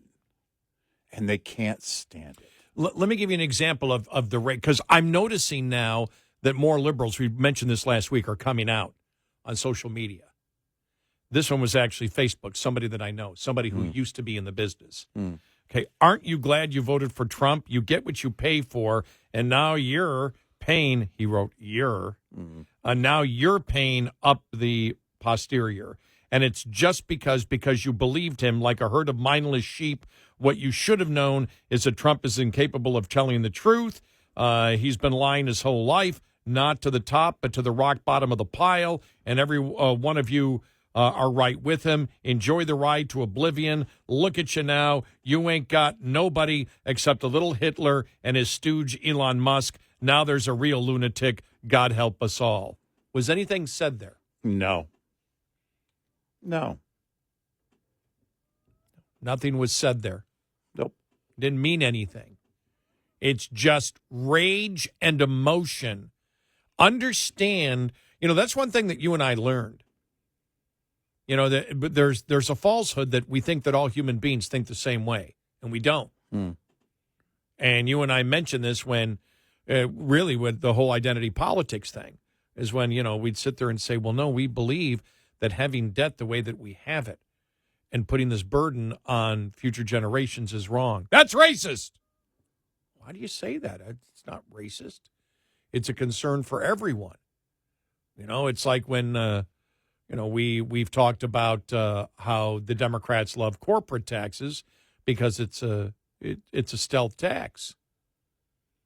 Yeah, it's more of a stealth tax on people, and it taxes those in the lower income range. And when we brought that up before, well, you guys are racist. I'm like, what does that have to do with it? Well, we came to realize is that's how people on the left think. They're the ones that practice identity politics. They're the ones that judge people by groups. You look at this reparations stuff. So much of the reparations come, I believe, from Democrats who aren't minorities, who are guilty of their racism. They know they're racist. And so they think that you are too. They think that if you're a conservative, you're racist because they practice racism each and every day, and it is embedded. It is absolutely institutional in that organization. I thought it was interesting that Margaret Brennan talked about right-wing groups that had ties to the Nazi regime. Yeah. Well, then you can say that the Democratic Party has all the ties to slavery because they were the organization that promoted Jim Crow and slavery. Right. If that's your definition of how to define groups and their intent in 2025, go ahead. Go ahead and try to make that argument. You can't. No, and they also know that through promoting these ideas, they continue to split people. all they want to do is separate people over and over again. I think a great number of them know. In fact, Gavin Newsom knew when they floated the idea in California. You're never going to get it done. You can't pay for it on reparations. You're not going to get it done. All you're going to do is let's start the argument over it. Let's start the argument. Well, the problem with that in the blue bubble of California is the argument was the left and the left. They were the ones that ended up arguing over how to pay for it. And then, that began about how much to pay. Well, how much is it going to be? Well, started at one level and then went up to insane amounts to hundreds of millions of dollars per recipient. And, of course, they couldn't get it done. In fact, in one case, they couldn't even afford to open the office to look into it. And all they want to do is bring up the debate. They wanted a national debate over this because they continue to divide. It's all they have. They're so obsessed with racism. They can't get away from it. I love this one here. Bill Malhusian wrote this. I cannot believe this was printed. Russ Contreras, the same guy who wrote Biden had the most secure border ever, now has a scoop that Biden's Border Patrol in November arrested more illegal migrants than Trump is now. Yes, because illegal crossings have fallen to microscopic levels since Trump took office. Yeah. There are far fewer people to arrest. Exactly. And if you want to talk ICE data, the Trump administration ICE made more interior arrests in 2 weeks than Biden did in the entire month of November. Yeah, exactly. So, like I said, they take anything because they cannot win the argument. They try to manipulate statistics. Yeah. And say, Right. And Malhusian was just wonderful in it. That the scoop that Biden's Border Patrol in November arrested more illegal migrants than Trump is now. Yeah, because what was it down to? 229 I saw yesterday. Yeah. Holman, only 229 people were encountered at the Border Patrol. 229. Right. He said, I haven't seen that number that low ever since I started in 1994, compared to 11,000 per day under Biden. It's the same thing when they said when they opened up the app and they were just flying people in. Right. And they said, "Oh, see, we're controlling the border." Yeah, because you're just flying people in. Right. Exactly. We actually joked before that happened, before they announced that, said, well, they'll stop. They promised they were going to slow the crossings of the border because they were flying them over the border. Yeah. They were making it easy so they didn't have to do it. Right. So people don't have to see it. So people can't see it. But it's been, again, an entire chain of events here. Yesterday was 4 weeks. Trump's been president for 4 weeks as of yesterday. And they can't wrap their brain around the fact that he's doing things that the American people want done. You can have a debate about a number of things here, but this is the agenda of the American people. And the left doesn't like that. They can't have that. You can't have progress. And you certainly can't have spending cuts. You certainly can't open the door to and take away the entire facade to show what's been going on in bureaucracies. It's some of the most important work being done right now. That's what's happening through Doge. The investigation with Michael Schellenberger as a part of that. It's some of the most important work because potentially what it has with it is the ability to start the conversation on a real serious level to develop a mindset, a new mindset that we've been lacking for far too long. And that is these things must be managed. We can't control our spending, $36 trillion, and then you want to get into the fraud and ridiculous spending that's been going on through USAID and other bureaucracies. I think the interesting thing, and I think Axios did one, and so did CNN, yeah. And every single person who voted for Biden, who voted for Trump, both of their polling think Trump's doing a great job. And one of the things is, yes, he's being much more transparent. I mean, this is where you get the Democrats who, when they gaslighted, the border is so secure.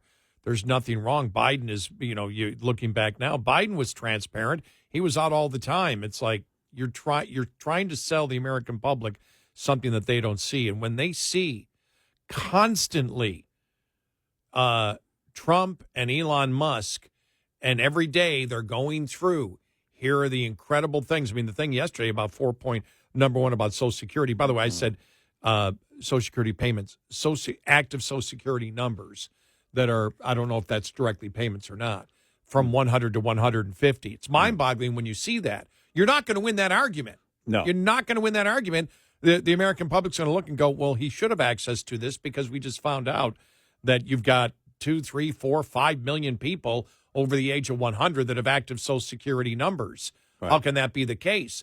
That could create a ton of problems out there. Look at this fraud. What are you talking about? There's $4.7 million in Treasury Department payments that don't have the code on it so you can trace where that payment went. What are you talking about? You can't do this. Those things you can't win. Nope. You can't. And they're not winning it. And the public's look. And you cannot win the argument that a plane crashes in Toronto and therefore it's Trump's cuts that have anything to do with it, as they were trying to do yesterday. Right. It's just ludicrous. Yeah, it really is. It is. It's insane. But they don't have anywhere else to go. They don't have anything else. You can't argue on the issues. What do they try and do?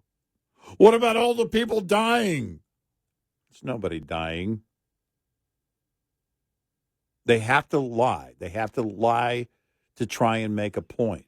Or the entire thing of, as Bill Maloogian pointed out, the one guy that was saying that there were more people arrested in November when Biden was president. Yeah, that's because nobody's crossing the border to be arrested now. Right. Exactly. And they think they're going to win the argument that Biden was tougher on the border than Trump is. By the way, that's the whole point. It's very simple math. You don't have to get into the weeds on that. No. People know that the crossings were over the top because Biden ran on that in 2020, and that became his policy as president. Of course. It's just insane right now. But it's fun. Yeah, it is. It's fun to see the panic. Yep. 866-98-RED-I. Coming up, more with Gary McNamara and Eric Harley. It's Red Eye Radio.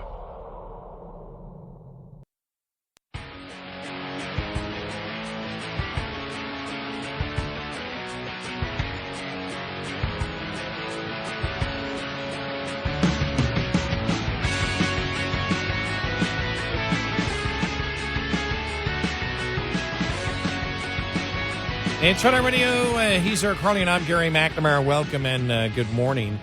Yeah, so I think foreign policy-wise, too, even when you look at Ukraine, I think Trump, a lot has happened since we were last talking. He said, Ukraine can be involved in the talks,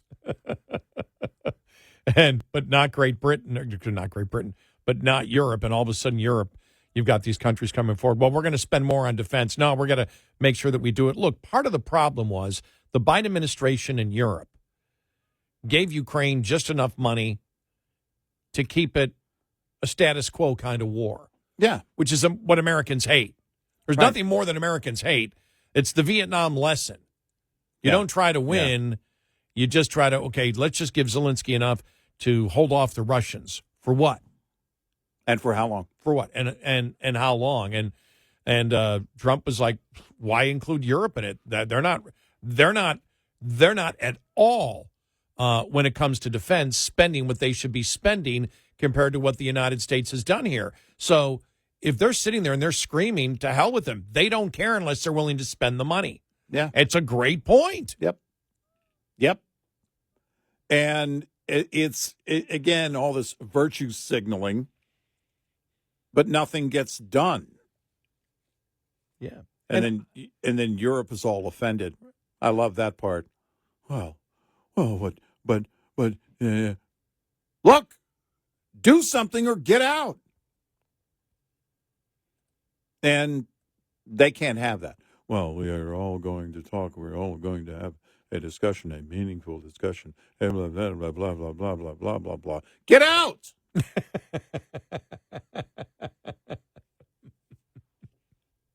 You think you're going to talk you think you're going to talk Putin's way out of, or talk Putin into backing out of Ukraine?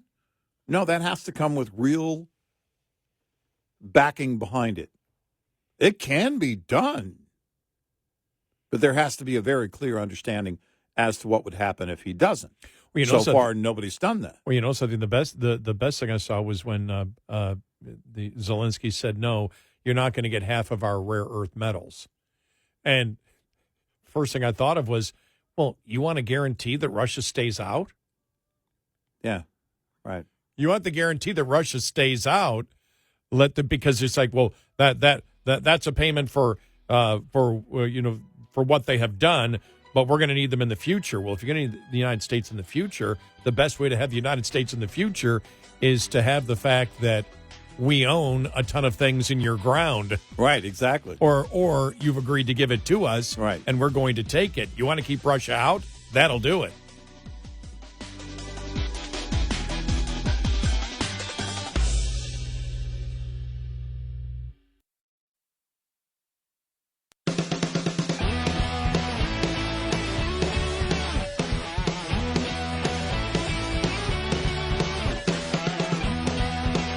Catch all 5 hours of the show live every night on the Red Eye Radio app. Available in the App Store. Red Eye Radio. And he's Eric Carly. I'm Gary McNamara.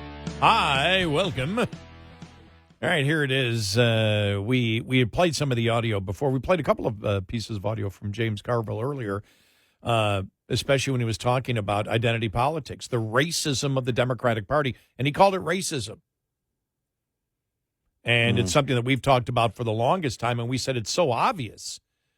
And we still don't think the conservative media or conservative politicians or Republicans are hitting it hard enough. It's so simple. They practice identity politics. They judge people by groups and not individuals. They're racist. Say it. It's not radical. They know it.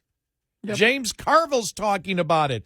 Tim Ryan talked about it way back in 2018 when he was running against Nancy Pelosi. Yep. We've got to stop the identity politics. Well, Democratic Party strategists in the same podcast, the Al Hunt James Carville podcast, admitted the pace at which President Trump is fulfilling his executive duties is throwing his party off balance. In the latest episode, he lamented how Democratic lawmakers are floundering in trying to stop the president's second-term agenda. We're getting overwhelmed. Things that we thought would kill a political career would be poisonous for whatever reason. This guy just keeps chugging along. Carville quoted former Trump official Steve Bannon, who reportedly said in 2018, "The Democrats don't matter. The real opposition is the media, and the way to deal with them is to flood the zone with blankety blank." Mm-hmm. Bannon was right. We're flooded in blankety blank, and we're searching for a way to deal with this. These are extraordinarily difficult times, noting that Trump's actions are moving so fast that he can't even tell what's going on. I'm struggling here a little bit, so maybe some of our really smart viewers can help us untangle this a little bit. It's really tangled now because no one knows where to land. It's too incomprehensible. Wow. During another episode of the podcast earlier this month, Carville mentioned that the Democratic Party is doing nothing to help itself amidst this executive onslaught from Trump, pointing to the gender rules that were enumerated during the recent Democratic National Committee meeting that went viral due to their woke nature. The longtime Democratic strategist suggested that someone is sabotaging their party from within by suggesting these policy points. He said there's a Republican mole in there somewhere. And it's like there's a plant somewhere in, quote, progressive, unquote, America that just sees how many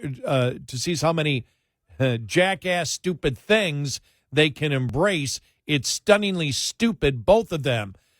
It's what your party believes. Right.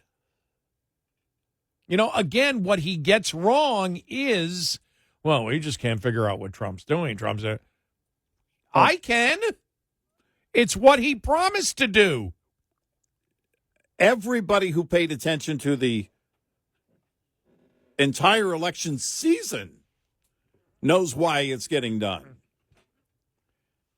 You know, they got Al Hunt quoted, "We're getting overwhelmed. Things that we thought would kill a political career would be poisonous for whatever reason." No, it's not whatever reason. We can go point by point by point, because what they like to say is, Trump, the 34 felonies, would have normally killed a politician. The public didn't view them as legit. Right. The public, not for a moment. The public viewed it, a significant portion of independents and even Democrats. How do we know? Because you have people like Jonathan Turley and Alan Dershowitz, legal experts that are Democrats, say it. That they weren't legitimate charges, that you have rogue judges and you have rogue prosecutors, and Democrats are still lost in the 2020, early 2024 analysis that only Republican politicians can do wrong. Judges and district attorneys are always perfect. Yeah. Yeah, this is another thing that they thought they had won forever. You know, judges legislating from the bench, cooperating with DAs, like you saw Marshawn cooperate. This is what they see as justice. We don't like the guy, we'll take him down. 34 counts of nothing. And they can't understand why didn't the public buy our BS? Why? They used to buy our BS. What happened? It's the same BS. What changed? Well, you kept throwing it over and over again. You kept trying it over and over again. They had this in the Fox article. Democratic figures have admitted that Trump has been steamrolling his political opposition since getting into office. Former Democratic presidential candidate Dean Phillips described Trump and his head of the Department of Government Efficiency, Elon Musk, of exactly doing that. During an interview with CNN this week, Phillips said, and Democrats are being steamrolled, and I'm deeply concerned about that. Yes, Musk is not elected. He has no accountability other than Donald Trump. Well, that's what it's about. And that's a frightening combination. The former Obama aides turned podcast host over at Pod Save America even admitted that, and we talked about this last week, that's John Favreau and other aides of Obama, even admitted that Trump and Musk's efforts to make government more efficient are particularly popular among young people. They also expressed it's some of the stuff we should have done when we were in the White House. Yeah. As we said over and over again, Democrats, James Carville, others out there, you don't get it. I have to say it again, where you stand on the issues sucks.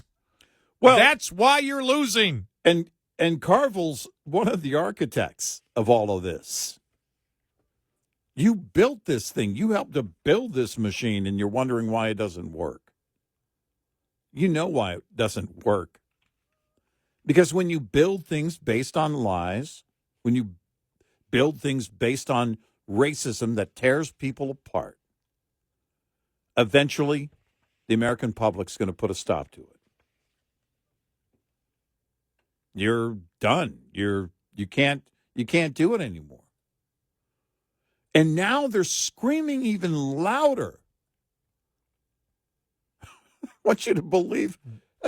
Brennan wants you to believe that it was free speech that led to the Holocaust. That's insanely stupid. Can they make the case it was the Second Amendment also? Why not? Why not? The Second Amendment caused what happened in Nazi Germany. They're so obsessed with the whole Nazi thing.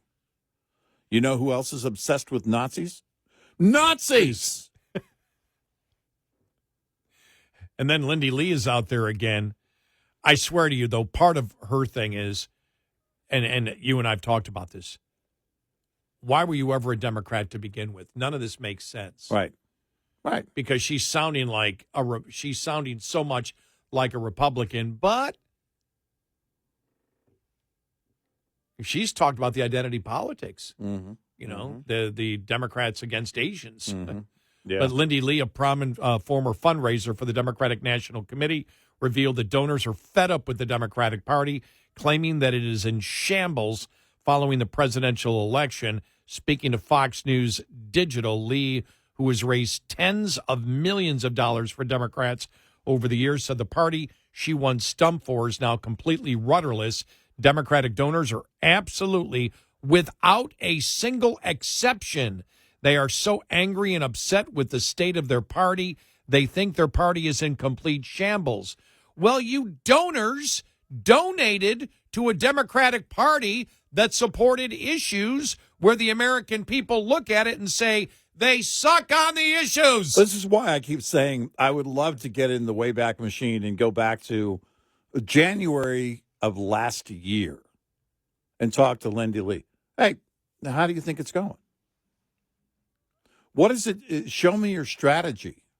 Show me what the donors are looking for. Show me what the actual party thinks is going to happen here. And then talk to her again after Biden drops out and Kamala is anointed. Well, this is where she got some blowback on social media and from me. She said, I don't know how they're going to get out of this wilderness, Lee said, adding that the party has been hijacked by woke ideology. It's their religion. It's their God. Woke is their God.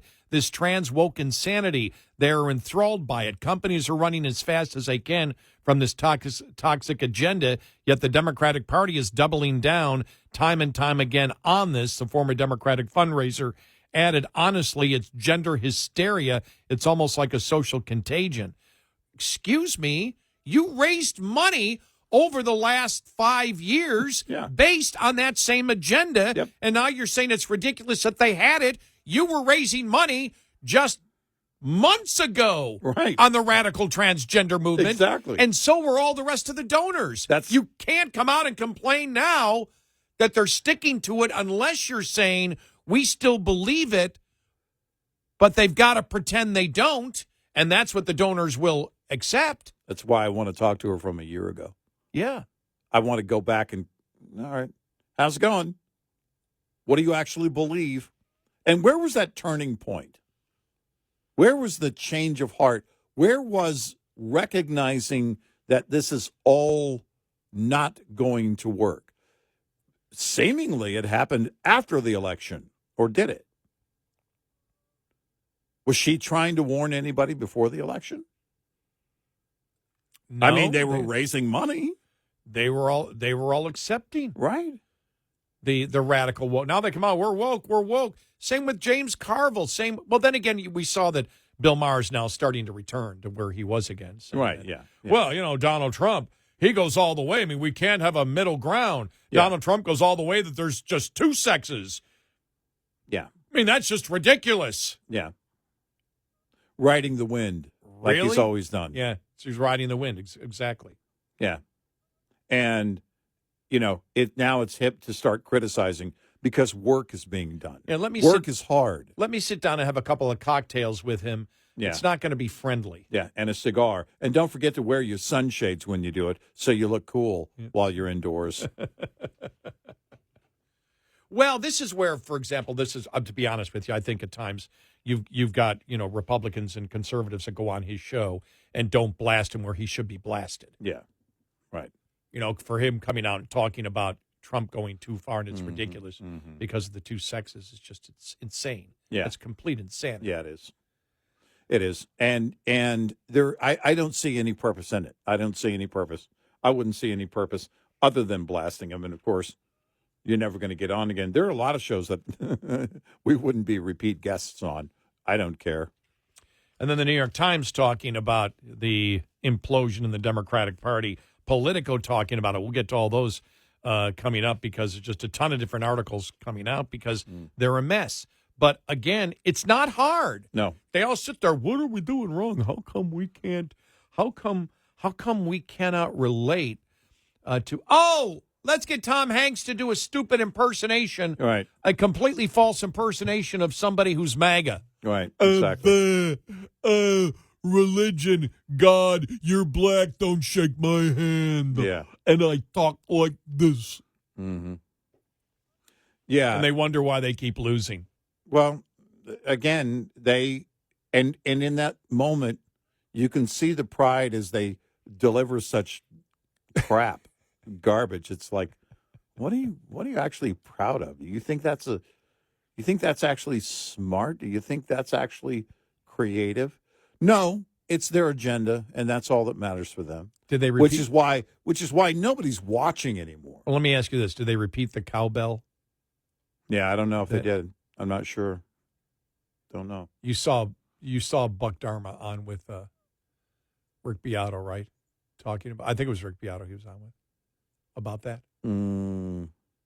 About the cowbell the cowbell on Don't Fear the Blue Reaper. Oyster Cult's take on it. Yeah. Buck Dharma from Right. Blue Oyster Yeah. Cult. Because they actually went, well, it actually isn't that loud. It really adds to the song. Yeah, exactly. But he loved what they did with it. Oh, sure. He was amazed that they picked up on it. Mm-hmm. Because what amazed me is they picked up on the cowbell. Right. 866-90-RED-EYE. Lines open for your calls. 866-90-RED-EYE on Red Eye Radio.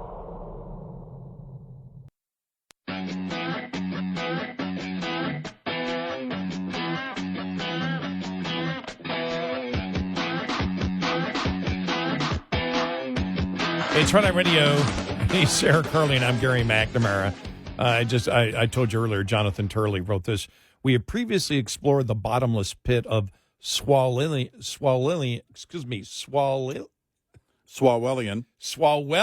logic. Thank you. Swalwellian logic. Eric Swalwell. Like shutting down the government to prevent government shutdowns. Now Swalwell is blaming the Trump administration for a small plane crash in Georgia.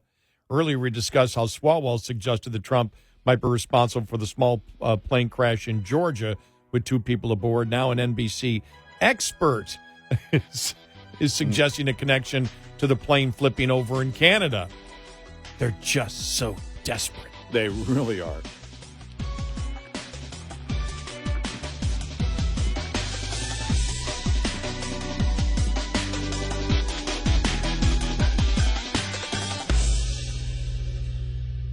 This is Red Eye Radio on Westwood One.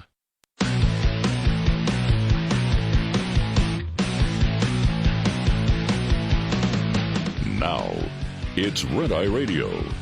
Gary McNamara and Eric Harley talk about everything from politics to social issues and news of the day. Whether you're up late or you're just starting your day, welcome to the show. From the Uniden America Studios, this is Red Eye Radio. All across America, we are Red Eye Radio. He is Eric Harley, and I'm Gary McNamara. Best thing I saw yesterday was on social media, somebody posted NBC blaming Trump for the airline crash in Toronto, which makes it official. Canada is now the 51st state. Yeah, clearly. Oh, my God.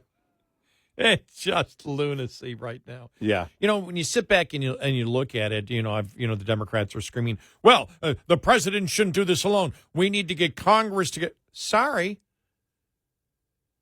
You had your time to do it. You never did. Right. Well, Stop they it. keep talking as if the left is going to step in and make cuts. Right. It's not going to happen. And be strong on the border. Yeah. Well, look, hey, he hasn't even reached out to us for help. You broke it. Now they're going to have to do something down the road. You know, you're going to have Congress, you know, they can the administration can sit there and cut out waste and inefficiency. They really can't stop the congressional budget. And that's, boy, by the way, it's been quiet the last couple, was it quiet the last couple of days on what's going on with the Republicans when it comes to Reconciliation 1 or Reconciliation 2? Yeah. I haven't heard much in a few days on that. It makes you wonder where they're, you know, what they're thinking, where they think it will go, or what they, I guess, think they can get done. But it's as simple. Congress has done nothing. Democrats have done nothing to cut spending or go in and get rid of waste, inefficiency, and fraud. None. Yeah, no. They've never done it. No. Did you see the number of things yesterday with Clinton saying we need to get in there and we need to get rid of the waste, we need to get rid of the inefficiency, and Obama saying the same thing?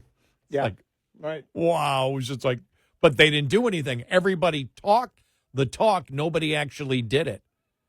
Yeah. And so were there mistakes? Will there be mistakes that will be made? Absolutely. When you're trying to do such a big job, mistakes are going to happen.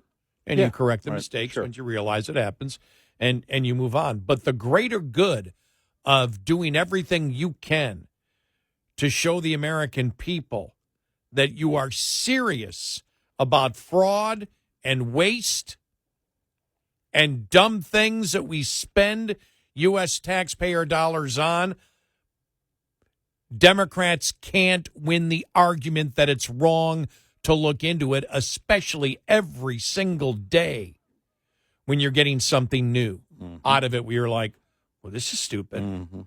What? Well, apparently they're not really concerned about our taxpayer dollars. Otherwise, they wouldn't be doing this. Right. Well, this makes no sense here. Yeah. And so that's the problem that they have. And looking at the number of Democrats that have come out just in the last couple of days, or Democratic publications, Politico. I love this here from Breitbart, from John Nolte. The far-left Politico, a regime outlet that has been subsidized with millions of taxpayer dollars, is half correct in its look at how Democrats and their regime media allies like Politico are being crushed online by MAGA. And hey, when you're talking about a serial line welfare queen like Politico, half correct should be seen as a compliment.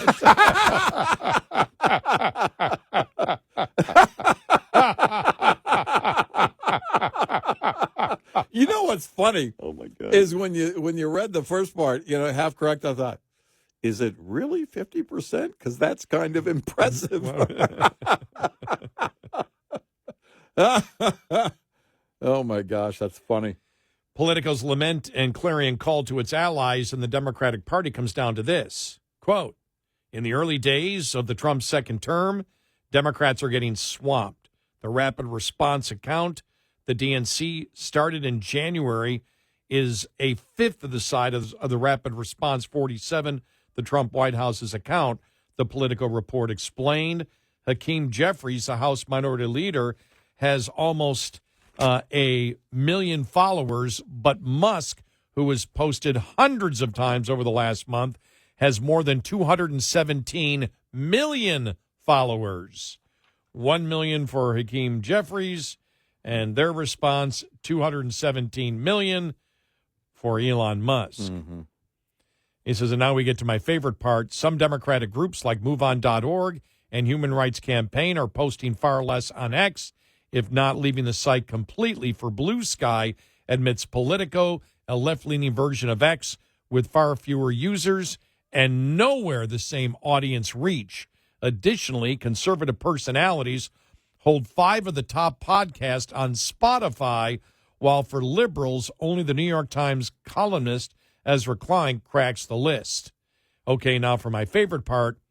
Some Democrats concede they are losing an asymmetrical battle with the president and his MAGA allies, where Trump and Musk have dominated online spaces for the last month, and there is no consensus among them how to fix their rapid response problems or who to blame, the Democrats said.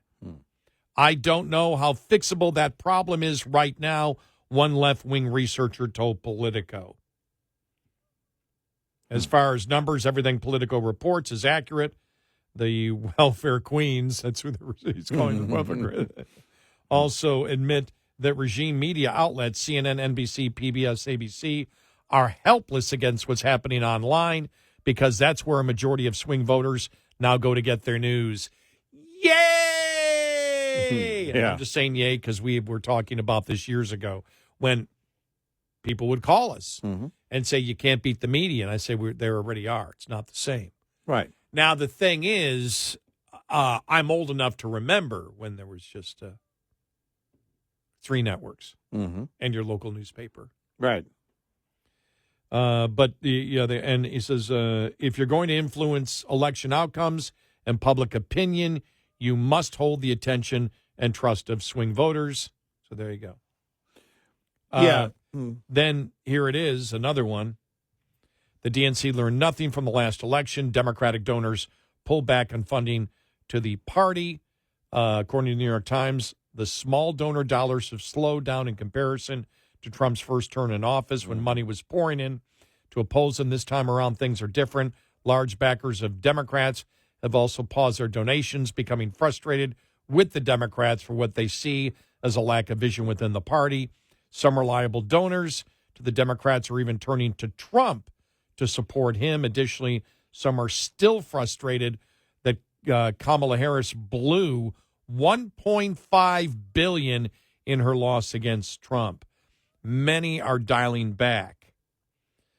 Staffers for Reid Hoffman, the founder of LinkedIn and one of the Democratic Party's largest donors, have said that he is more reluctant to fund political projects and campaigns and thinks that the Democratic Party strategy needs reform. And when it does, he's happy to hear new ideas and new pitches.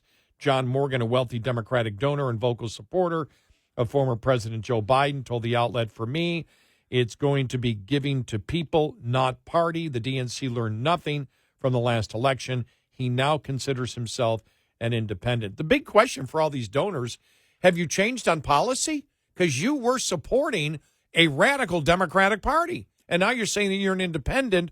Are you? Or do you just believe that the Democrats did not lie effectively for you? Yeah, I mean, is there a change of heart that we're looking at here? We talked about Lindy Lee earlier. I want to know, to the donors that are giving to the left that are upset that they didn't win, do you think that they're wrong? Do you no longer hold those positions? Do you no longer want to promote those positions, or do you believe they're just not capable of promoting them effectively to the point of winning elections? Yeah, count us as cynics that all these donors that were supporting the radical agenda 2 months ago are all of a sudden claiming to be independent or helping Trump. I know Lindy Lee, because we have questions to ask. You're saying we can't deal with all the wokeism. You raised millions to support it and lost. Are you saying that woke is killing the Democratic Party and you don't believe in it, so they should drop it? Or they should just lie about it and promote they're not for it, but when they get back in office, do it? I don't know where you stand. I don't know on the issues where you stand. You can't sit there and complain that Democrats are all wrong on the issues, and I was a donor the last 5 years. And now because we're not talking about, just a slight swing to the center here from maybe just center left. We're talking about putting pretty good large amounts of money into protecting that agenda, and then all of a sudden, no? Yeah. How does that swing happen? Were you lying then? Are you lying now? Was there a change of heart? What did you learn? We can go back to Mark Pincus, Michael Rappaport, and they will tell you this is where the turn for me started. They can tell Right. you. They can Right. point that out. In fact, I think for both of them, it was the Charlottesville lie. And they were kind of late to the game by our measurements, but they got there and they told you where the change of heart was. I'd like to know from these individuals, number one, is there actually a change of heart? Or do you just believe that the left, as you mentioned, Gary, that the party, the Democratic Party, should just shh on the woke thing? You can get the woke thing done in other ways, through bureaucracies, through spending money that there's no accounting for. Or were you just bullied? Right. Could you not stand Trump and you were just bullied by the blue wave of intimidation that you must abide by the racism of the Democratic Party, the misogyny of the Democratic Party, and you felt like you couldn't fight back? Because it doesn't seem like these are individuals who are riding a wave. Something happened along the way, and it wasn't just instantaneous. No, I don't think Lindy Lee was instantaneous, No. and that's what it's almost sounding like, because it first started, she was so upset of no accountability for the money, because that's where Right. she started. Right. And all of a sudden, she's now on the wokeness. The wokeness is destroying them. We cannot. Well, wait a minute. You raised money for this wokeness for years. Right. Right. What are you talking? They came to you and said, will you raise money for this? And you said yes. And now you're saying, well, that's a problem. Well, did you always disagree with it? But you put up with it?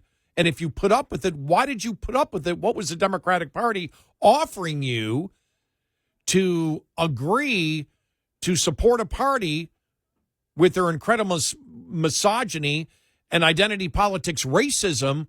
What was it that they were giving you back 4 months ago that now the Republican Party, who you endorse and you're raising money for Trump, gives you? How did the change happen so quickly, or were you even paying attention? Well, Kamala Harris's rise was pure wokeness. She couldn't even get to 2020 on the primaries. She had to drop out in December of 2019. Her own party rejected her. Her rise to become presidential candidate happened purely on the woke thing. And you were part of raising money for that. So did you not believe it then? Was the mob mentality in play here? Were you intimidated and didn't dare bow out then? My gosh. How does that happen? I don't believe it happened right away. I don't believe there was just all of a sudden this magical switch that was flipped on. I don't believe that at all. You know, the best advice might have been James Carville, who said, just do nothing. Now, what he looked at as goal, if we do nothing, Trump will implode, and there'll be all these unemployed people in Washington that live in Virginia, and so they'll lose the governorship in November. I just went, that's what you're looking at as the great victory? That's your prize. But where he said just do nothing and be quiet, there may be a point there. I actually said it last week. Yeah. I said it last week when I said, well, look, if they were actually paying me and I was going to be honest to them, I would tell them, shut up. Yeah. Because you can't win. And the reason is you can't win on any of the issues that you stand for. Right. So just say nothing. Right. That's an admission that we don't have anything. You don't have anything. We don't have anything to sell to the American public, because I'm telling all Democrats to just be quiet and do absolutely nothing. Right. Because we can't defend what we believe, so just hope that the other side collapses. Right. That's the only advice I had for them last week. If you were truly going to give them advice and you were being honest with them, just don't do anything. Shut up. Quit shouting. Be a shy serpent. Exactly. 866-90-RED-EYE. Brought to you by Hot Shot Secret. Hi, I'm Jen Loomis, a transport safety expert at J.J. Keller, and I'm here to share a tip on roadside inspections. At a roadside inspection, inspectors may ask to see supporting documents.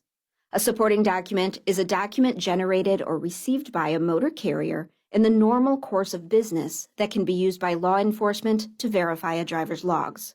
These documents can include bills of lading, itineraries, schedules, or equivalent documents that indicate the origin and destination of each trip. They can also include dispatch or trip records, expense receipts related to on-duty/not driving periods, including receipts for meals, lodging, and fuel, electronic mobile communication transmitted through a fleet management system, and payroll records, settlement sheets, or equivalent documents that indicate payment to a driver. Drivers using paper logs must also keep toll receipts. Supporting documents must contain the driver's name, carrier-assigned identification number or vehicle unit number that can be linked to the driver, the date, the name of the nearest city, town, or village, and the time.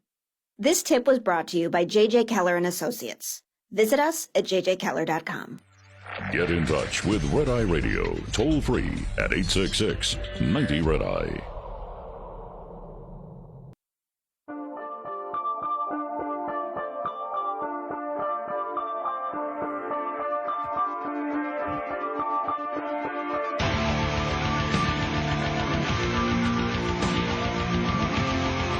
It's Red Eye Radio. He's Eric Cronin. I'm Gary McNamara. All right, what are Republicans in Congress doing? We'll get to that coming up following the bottom of the hour. What a crazy weekend it was. Also coming up, by the way, California's EV mandate goes to Congress for repeal. We'll see where that heads because they should repeal it. And the other thing that was brought up is anything that the Biden administration did with reconciliation, the Republicans in Congress can also get that with 51 votes. Mm-hmm.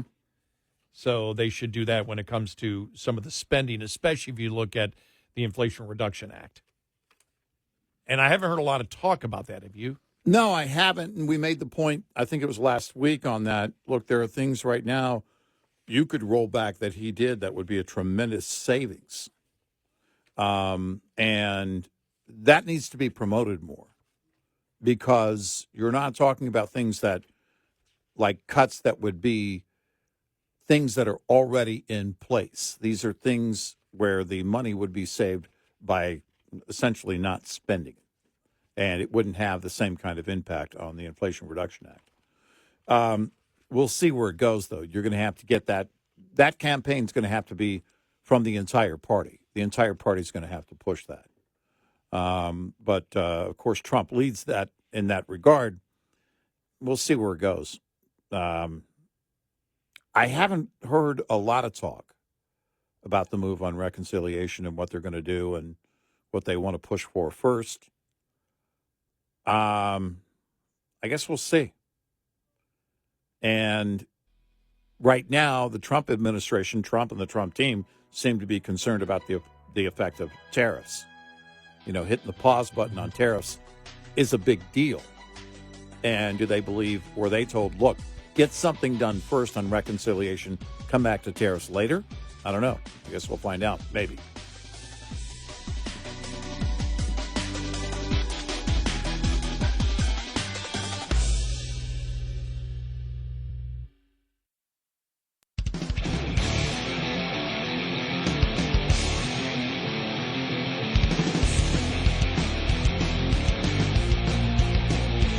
Catch all 5 hours of the show live every night on the Red Eye Radio app. Available in the App Store. Red Eye Radio. And he's Eric Cronin. I'm Gary McNamara. Good morning. All right, so was looking at thehill.com because they cover the Hill. Mm-hmm. So I was looking for some of their news reports on what's going on with Republicans in the House. Right. That's what they do. That's why they're called the Hill. Mm-hmm. They also have op-ed writers. Some, we've Jonathan Turley has written in it.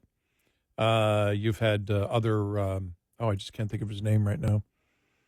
Oh, the other Republican that writes in it consistently, Joe Concha, has written in it before. This and so I was looking for some information on it, and I came upon this article. Just came upon it during the bottom of the hour break here. You ready? All right. Written by Nancy Altman, president of Social Security Works and chair of the Strengthened Social Security Coalition. All right. Now, remember, Strengthened Social Security, chair, President's Social Security works. All right. Now, this is something that concerns me especially because, as I've mentioned, this October I will start collecting Social Security. No, I have no plans on retiring. Right. So I'm concerned with its viability, right? Because it's in my own self-interest. It's in my own selfishness. That's right. To get more money. Mm-hmm. All right, here we go. Okay. The only efficiency Elon Musk cares about is how efficiently he can take your money to line his own pockets. Despite President Trump's campaign promises, Musk is coming after your earned Social Security benefits. Okay. Then she goes into background on Social Security. She goes, but Musk's ignorance and his anti-Social Security playbook were on full display Tuesday when the shadow president talked to reporters in the Oval Office.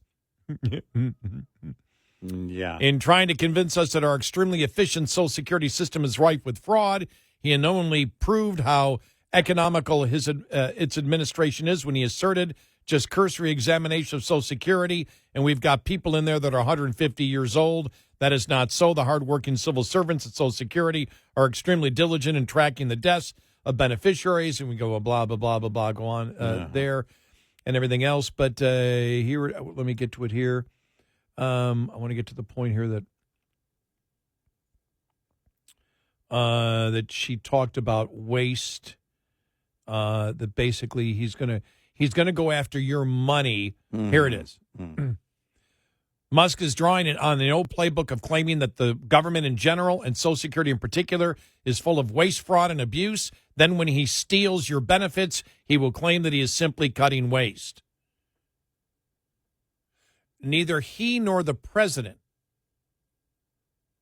can cut my Social Security benefits.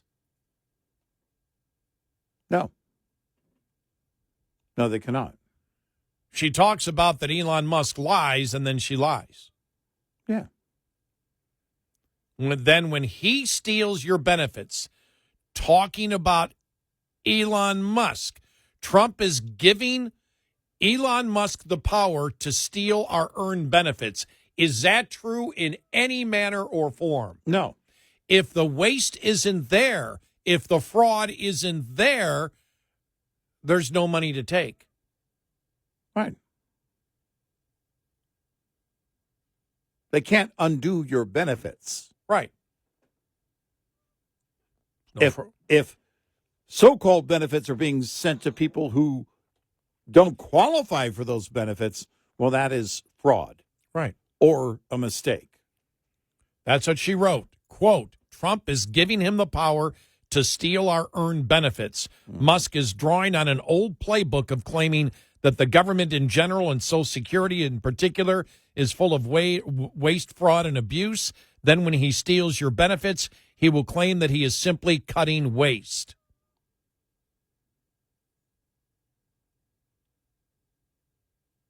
Steals, and by the way, again, words like lining his own pocket. How? He can't do that. The president can't take away my benefits. No. My upcoming benefits. Mm-hmm. See, I'm taking this personal. Mine. My earned benefits. Mm-hmm. And I just love it. Trump is lying, and I'm going to explain to you how by lying. Yeah, that's right. But this is the only thing they can do. Because is that, well, it's what the left has done for a long time. Right. When, this goes back to wanting to slow the growth of government turned into, under Paul Ryan's plan, the 30-year plan. A lot of us conservatives were going, dude, 30 years. I remember That's that. not 30 years. We don't have 30 years. I mean, they still wouldn't be done now. But the Paul Ryan plan, he wants to kill old people. Talk about using the age-old plan. This is the age-old plan of scaring you into thinking something that isn't true. Right. If there's no fraud or abuse or waste, there's no money to take. No, none. Where's the money to take from me this October? If there's waste, fraud, and abuse, he has to point it out and prove it. Right. Right? Yep. If there's no waste, fraud, and abuse, how does it affect my benefits? Right. I just love it. He's lying. Yeah. And I can prove it by lying. Yeah. God, they're so bad. Yeah, they really are. It's just, I mean, they really are. And but it's the only way they can stop from, because think about that. What are you trying to do? If you believe in the truth, if you believe in what's going on, then you don't have any problem with what's going on.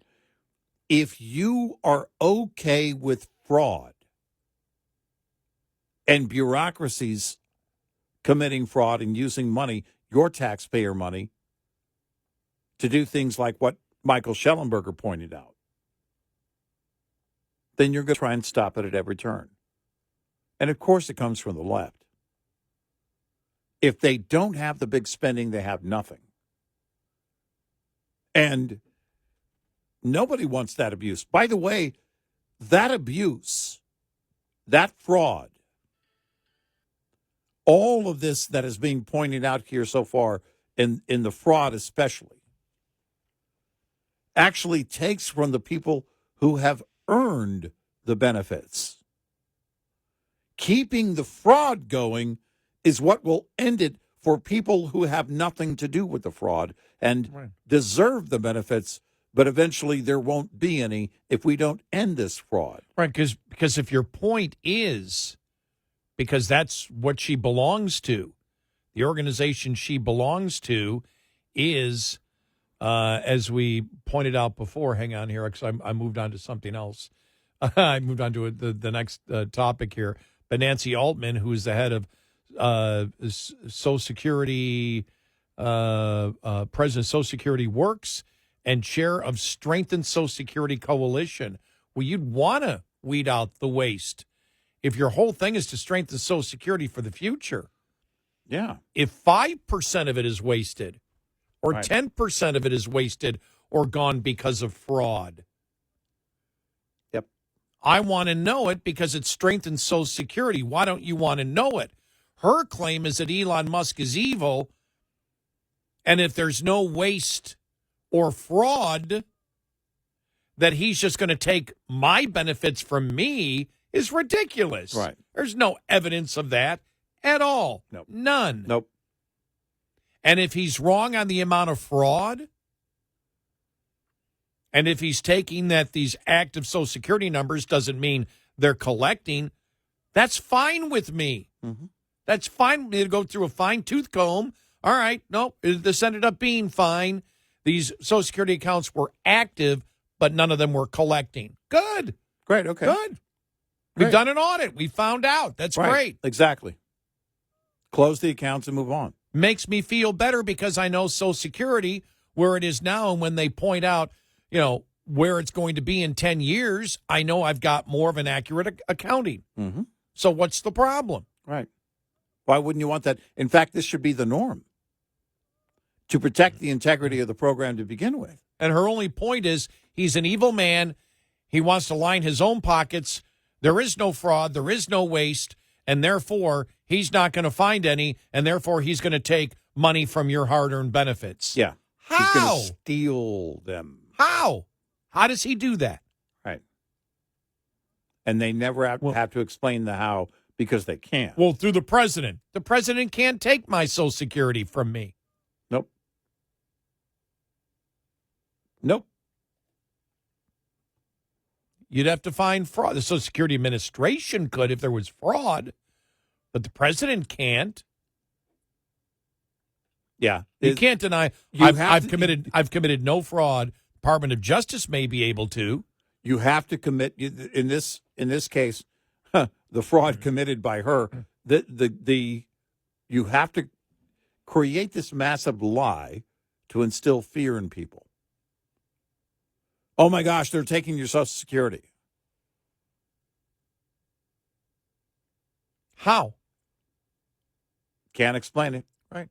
They won't because they can't, because it's not happening. The only ones talking about a decrease in benefits are the bean counters mapping out what happens in 2023, 2034 if it's not shored up, that you'll have to get a reduction in benefits. The president isn't talking. In fact, the president said the opposite. Neither the president or Elon Musk is talking about a decrease in your benefits or taking away benefits from people that legitimately signed up for Social Security.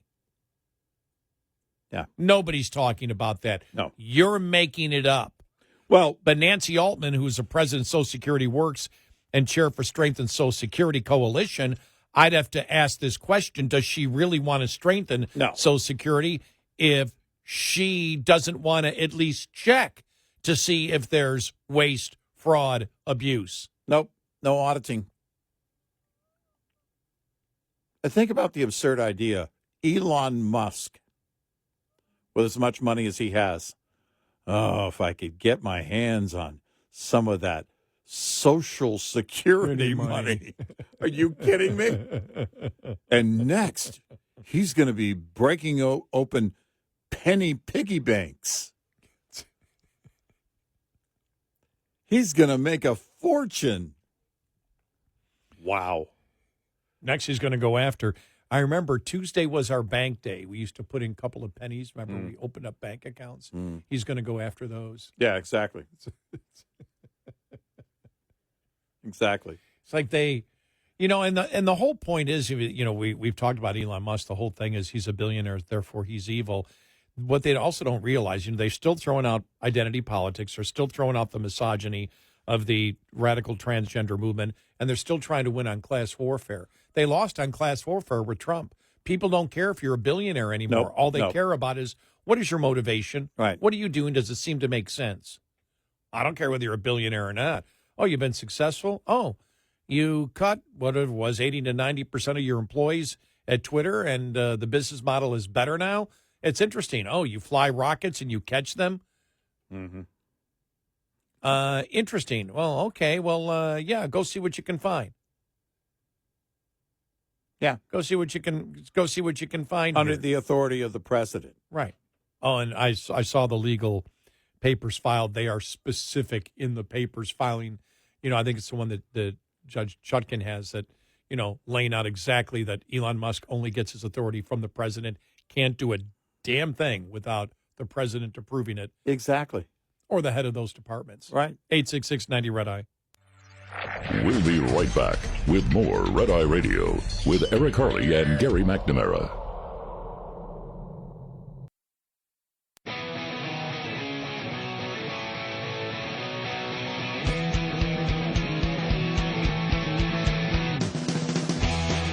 It's Red Eye Radio. He's Eric Harley, and I'm Gary McNamara. Download our Red Eye Radio app today.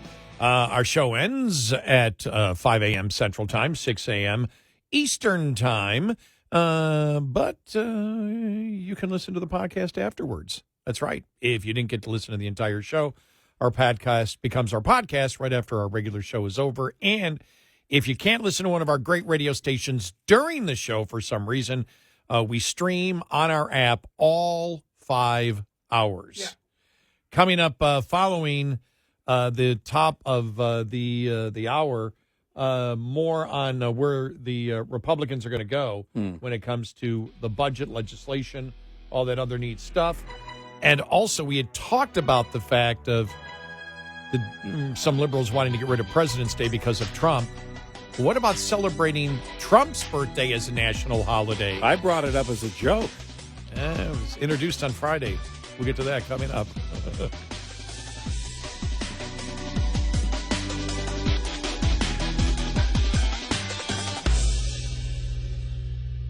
This is Red Eye Radio on Westwood One.